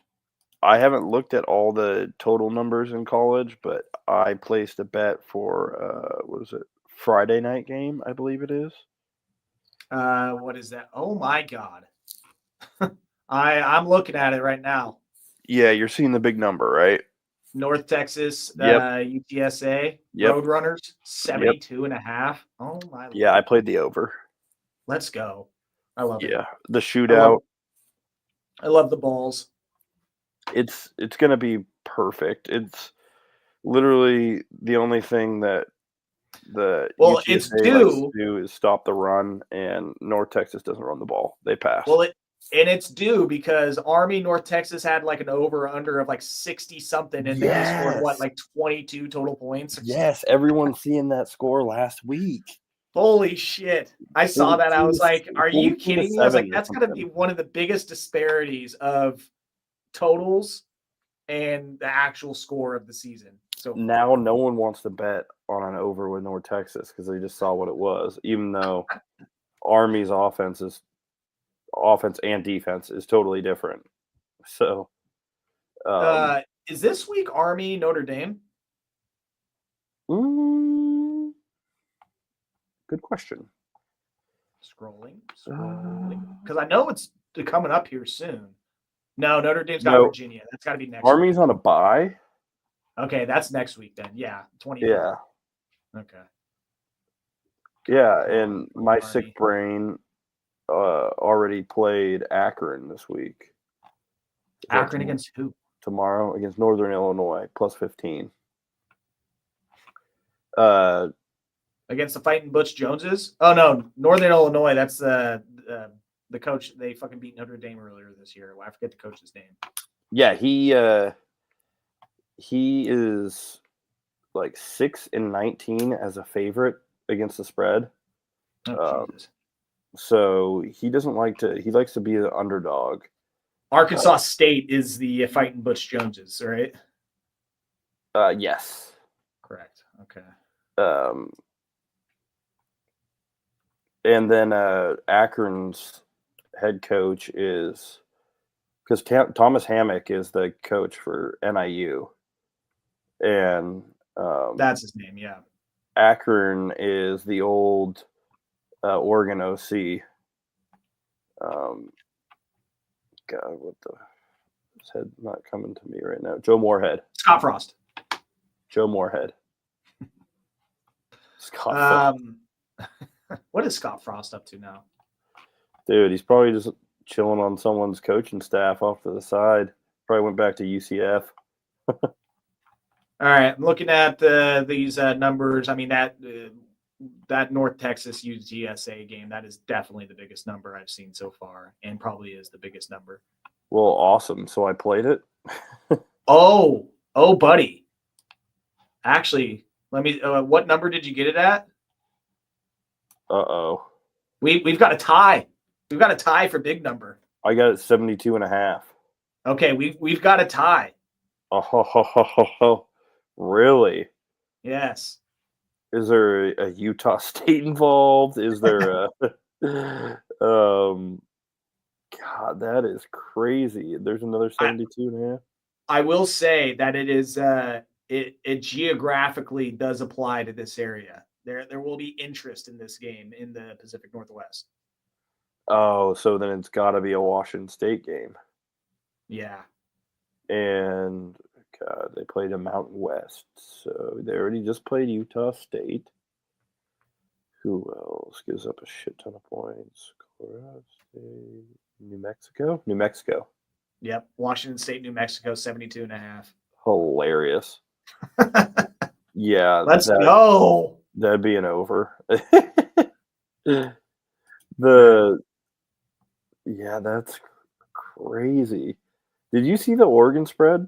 14, staying steady. I mean, 14. I like them to cover, but that doesn't surprise me. It's like you're going to Wisconsin, tough environment. Wisconsin's down. They need a get right game. They're gonna play this game like it's their season on the line. Okay, so you don't see it as a weird low spread. I mean, it's low. I see Oregon covering, but I can see why you do. Okay. Yeah, I think Oregon's going to cover, but I can see why they put it at that number, 14. And I'm seeing on the ESPN's website, it's 14.5 now. It will probably go up throughout the week. Yeah, especially you see the news with Wisconsin letting Jack Del Rio go. Yes. For the drunk driving. Distractions. Yeah. Distractions. That's all they need. Yeah. That's not good, Bob. Watch out for Ken Niumatalolo and those San Jose State Spartans when they're taking on Boise State this week at home. You never know. A big win against Oregon State.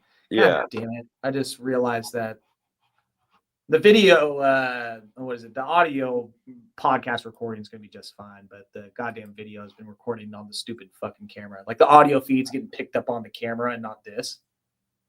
So the two people that are going to watch this video later are going to be like, God, this audio sucks. Gosh, dang it.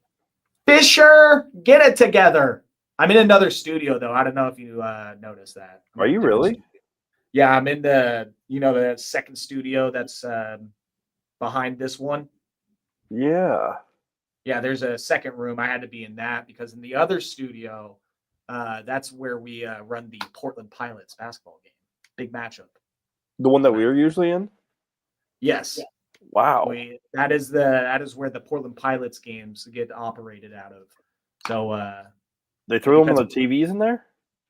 No, so the Pilots. So we obviously have 1080 The Fan, right? Yeah. We also have 910 ESPN Portland, which is it literally just plays. Yeah, it just plays ESPN national radio all day long. But we'll also do like some play-by-play for NFL, college football. But it is home of the Portland Pilots basketball team. Heck yeah, go Pilots! Go UP! So we got the Ducks on 1080 The Fan, Ducks men's basketball call, and then on 910 ESPN Portland, we got the Portland Pilots. Oh shit! So we got a Joey Mack versus Jason Swigard play-by-play showdown right now. But yes, that is why I'm in the other studio tonight. So me getting everything under correct operations here is why I'm fucking up. But at least the at least the podcast will sound good. Yeah. All right. Lowest point total. I'm trying to find it here. I'm trying to find something in the 30s. I don't know if there's anything that low this week. You're telling me there's not like a 39 or something? There's got to be like a. I don't know about 39. I found a low 40s one. It is not a Power 5 matchup, so I'll give you the hint there. I know there's a mid 41 that's in the MAC, I believe, tomorrow. But well, that doesn't surprise me. You're already looking at lines for tomorrow. Yeah, I've looked at that. Oh, no way! I think I found it. What do you think it is? I think it's that beautiful baseball stadium. Was it the Northwestern? Yeah. No, I haven't even seen it. Well, honestly, I haven't even gotten to that one yet, so you could be right. But the one I'm seeing is not it's a group of 5 matchup. Oh, really? Yeah. I'll give you the number. It's at 42.5. Oh my God. Yeah, that's lower than what I'm looking at. Yeah. Okay. Because I'm seeing now. Yeah, Ohio State Northwestern 44.5. Yeah. But this one is at 42.5. Jesus. And I'll give you a hint.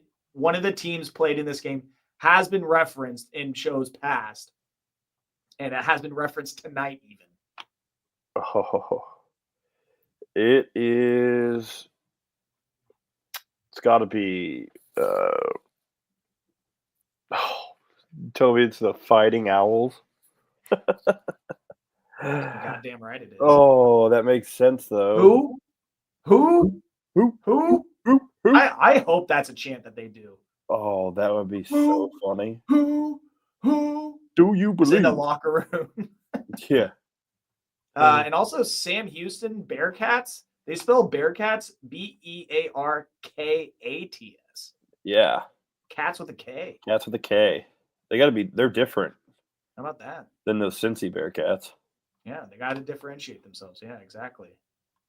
I'm thinking of putting together a little like upset money line parlay this week. It's gonna be crazy. Just all plus money. And you'll hit, knowing you. All dogs. How fun would that be? All right, now biggest spread of the week. I think I already saw it, but I did see another one. That's pretty big. I know my Bobcats have a big one. What are you talking about? Oh, Texas State? Yeah. I haven't seen theirs. There's one tomorrow. There's one tomorrow that's pretty thick. Oh yeah, it's I think it's against Kent State, right? Yeah, Miami, Ohio, 30.5. Yeah, I looked at that too. I was like, oh god, that's when you know the Golden Flashes just need the season to be over badly. Golden Flashes, dude, it is painful there. No, okay, so I have found the largest spread of the week. And it's bigger than the 30.5? Yes. Oh god. And it's not Ohio State over Northwestern? No. Holy fuck. When you want a hint, just let me know. Is it a Power 4 matchup? Half of it is. Okay, so we got a Power 4 team taking on who schedules the fucking cupcakes right now? It's got to be an SEC team, right? Because they schedule just cupcakes at the end of their who is playing? Is it like an Alabama or something playing? Oh, I think we talked about this, didn't we? We talked about one of the contending teams plays a Charmin Baby Soft right now. Just Texas A&M, right? Texas A&M, 39-point favorites over New Mexico State. Oh, New Mexico State. You taking it? How are they getting away with scheduling that right now? You taking it? You taking Texas A&M to cover? Yeah, I would not bet on New Mexico State scoring any points in that game. I need to real quickly look up the SEC schedule over the next couple of weeks because I want to see what other matchups that we have. Oh, Auburn, UL Monroe. Auburn is terrible, but they're still a 24-point favorite. I'm surprised they're not someone playing like Dixie State or some shit. No line on Kentucky, Murray State right now. Oh, the Racers? Come on. No line on Alabama playing a 9-1 Mercer. Ooh, watch out, those Bears. Upset of the century. They'll get you. Those are the only ones this week, and I don't know if they have any next week. They better not. That's fucking bullshit if they're like 2 weeks away from conference championships and they're getting like the most cupcake easy games. Next week, we got an SEC. What am I looking at here? Oh, it just switched over to the top 25. I was like, what the fuck? Do we have an ACC SEC challenge we're doing right now? What the hell? All right, there we go. We got 2 games next week, 3 games next week, 4 games next week that are SEC cupcakes. Now, I'll give you one because, one of these teams is middle of the pack towards the bottom in the SEC. It's Arkansas. They're taking on Louisiana Tech. Okay, whatever. Yeah. But there are 3 ranked SEC teams that are playing cupcakes next week. God, they just know how to schedule over there, don't they? Yeah. We got number 21 South Carolina taking on mighty Wofford Terriers. Oh, God. No line out on that yet. Yeah, that's going to be bad. That's a game where they're out by half the starters. Georgia will be taking on the mighty Minutemen of Massachusetts. No. Yep. That's a crime. Oh, I feel bad. And then get your pickaxes out because Tennessee is taking on the Miners of UTEP next week. Oh, the UTEP Miners have already had a tough year. Come on. Well, it's about to get tougher. Oh. Well, hey, they get to finish with New Mexico State. So, there's that. That's not bad. By the way, when you were talking about Scott Frost and seeing what he was doing lately, he's a senior. Hopefully nothing. He's a senior football analyst for the Los Angeles Rams. Good for him. Him and McVay. Kind of looks weird. Yeah, we still didn't find a replacement for Jerry Glanville, by the way. Came close. I was thinking this week, I was like, oh, didn't I like Dan Reeves? But then I was like, oh yeah, he died. Talk about Dave Wanstead at one point. How about this?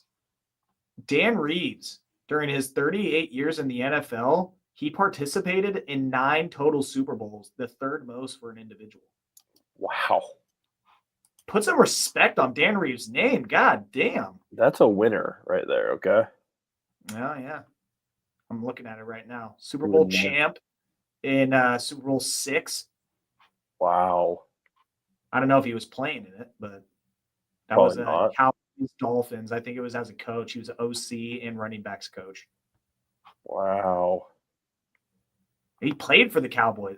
Hold on a second. Is I kind of want to go back. Favorite coach of all time? I kind of want to go back to days where we could have coaches also be players.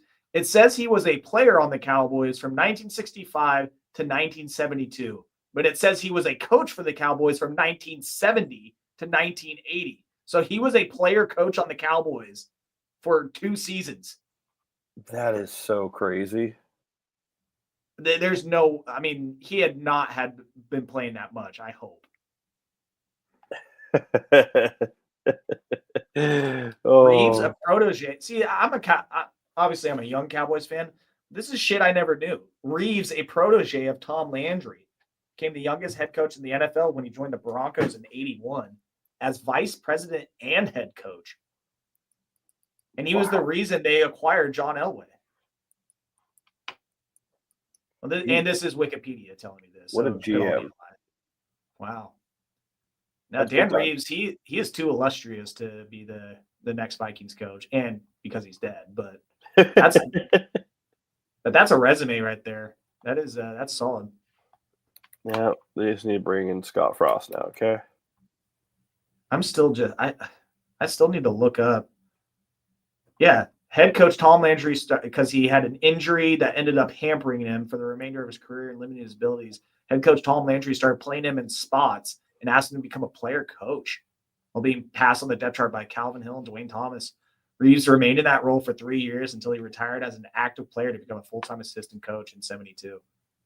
How about that? Well, new favorite coach? Quite possibly. Climbed up the ranks there. Dude, last week, by the way, this is off topic, but Kyle sent me a screenshot on his Fubo TV, and it was Mexican college football.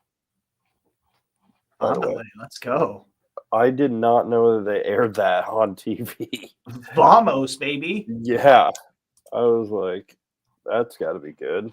I wonder what the NIL is there for the he's like, oh, it's the cartel.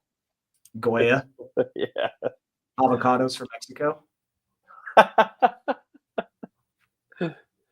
Oh. And on that note as well, the Reddit college football Twitter account. Great. Yeah. But they have their Twitter account's pretty solid. They'll always post stuff about Japanese college football. I've seen the Japanese college football. It makes me laugh. Yeah, because I don't know if it's I'm trying to think. I think they kick off usually by the time the end of the night is happening. So as our games are finishing up, the Japanese games are kicking off. We're about to go to bed. They're just kicking off. Yeah. So that's, I'm seeing the final tweets of the night, and then I'll be like, oh, Nagasaki just kicked off against Hiroshima. Got a good one out here in Tokyo. Of course. Yeah, I'm trying to find one of their latest tweets. I mean, we got to scroll and scroll. Fingers starting to hurt here. What was Saturday? What was the day? Was that the 9th? Yes. I literally have the calendar out of the click of my finger. I can find out in 2 seconds. It was. All right, November 9th. Scrolling. I might tear a ligament in my index finger here. Trying to get there. Yeah. I mean, they'll post everything. I mean, I'm getting past all the Utah and BYU crap that they reposted and retweeted as well, because the commissioners are throwing. Okay, here we go. Major upset in Japan as KG Fighters fall in the final week of the regular season to Ritsumeikan Panthers, 24-14, giving the Panthers the KCAFL conference title. Both will enter the 12-team national tournament to crown a champion in Koshien Bowl next month. Wow. The 12-team format uses the top 3 teams from each of the 2 largest conferences, the Kensai and Kanto region conferences. Oh, of course. Yeah, Kanto region conference is an absolute just dogs. Truck. Just dogs. You make it out of the Kanto region alive. You got a chance. Not many do. As well as 6 teams from the smaller conferences. This really makes me kind of want to watch some Japanese college football now. I'm sure those stadiums get lit. If they're anything like Japanese baseball stadiums, I don't know if you've seen clips of those, or like Korean baseball stadiums. They're pretty dang lit. Oh, dude, they go absolutely bonkers. They go wild. Definitely a bucket list item. Go catch a Asian baseball game in Japan and Korea. It'd be great. A bucket list item. Dude, they get lit. It's like catching a European basketball game, like a professional European basketball. They got smoke flares being lit off. The entire stadium is just, they got tifos all over the place. That's hilarious. You've seen those clips of like European basketball stadiums, right? Yeah. Oh, yeah. Yeah. Like, no wonder they're unfazed when they come to the NBA. They've seen crazy shit in the stadium. Oh, yeah. Well, I mean, I heard like the Serbian players, when they come over here to play, they're like, the crowds are way crazier in Serbia. Like, this bullshit. All right, 2 hours. We have eclipsed our first ever 2-hour mark on the podcast. Yeah, that's a little wild. That's benchmark. That's an achievement right there, baby. That's time for me to go eat some food. Me too. I can feel the walls of my stomach being scraped right now. It's just growling. Yes, just feed me. Oh, right as you said it, I just felt one. I'm surprised the mic didn't pick up. What I do want to try and figure out, I'm going to start to doing some studying, some researching, figure out how the hell we can get some guests. Yeah. Because, shout out to StreamYard for being able to do this all for free, but they want money if you want guests. Really? Oh, yeah. They got the limitations. If you want a third person on the call, there's only so much that we can do. So. Interesting. All right. So I'm going to start plugging away, doing some research and figuring out how the hell we can up the game a little bit. So that way we can get guests and start bringing people on, and maybe just doing some side shows where we just do some interviews or something like that. Yeah.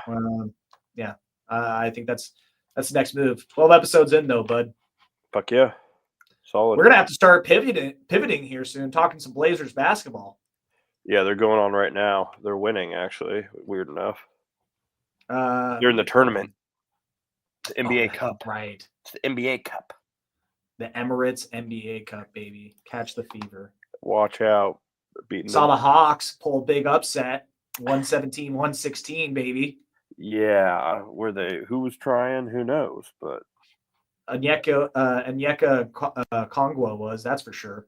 Jeez, they started Dyson Daniels, and he had put up 28 tonight. I'm going to be honest. I have watched one game of NBA basketball so far this year, and that was the Blazers season opener, and that's it. That's fair. That's fair. I watched that Blazers season opener too. It was shitty. Peyton Pritchard balling though. Peyton Pritchard balling. I will say the one thing I do know as far as who's balling is fucking Donovan Mitchell and the Cavs. What are they, 12-0? Yeah. They're really good right now. They're really good. Yeah. The Warriors are playing well. Warriors play. See, I haven't even looked at the standings in like to start the year yet. 8-2 Warriors. Oh, gross. All right, that was a buzzkill. Yeah, Klay Thompson tonight coming back to the arena. So that's the headline. I was having a good night. Then you had to tell me that the fucking Warriors were 8-2. Oh, all right. I'll let you go. Gross. Get out of damn here. It, Tanner. Get out of here on that note. Yeah. All right. Well, if we link up this week, great. If not, then I'll catch you next week. What are you doing for the game Saturday? I don't know. I was gonna honestly ask everyone, see, because it's the last away game I guess we have on the schedule right now of the season. So if you're trying to watch at all, let me know.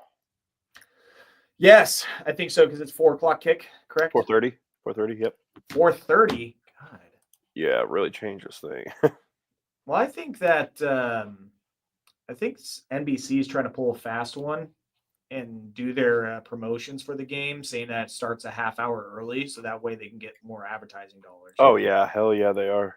Because I could have sworn that on Saturday they're like, and on NBC this week, blah blah blah, kicks off at noon or something like that, and the Ducks in Wisconsin kick off at 4. Or it starts at 4, and I was like, all right, 4:00 it is. I even told at 4. Yeah, I even told someone today. Oh no, it's 4:00. God damn it. Those bastards. All right. Well, we'll link up. Yeah, I would love to catch the game with you, but cool. Don't really care whether it's Smitty's, whether it's a bar, but go Ducks. Fuck yeah, let's go Ducks. All right, dude. I'll catch you later. Sounds good. Peace.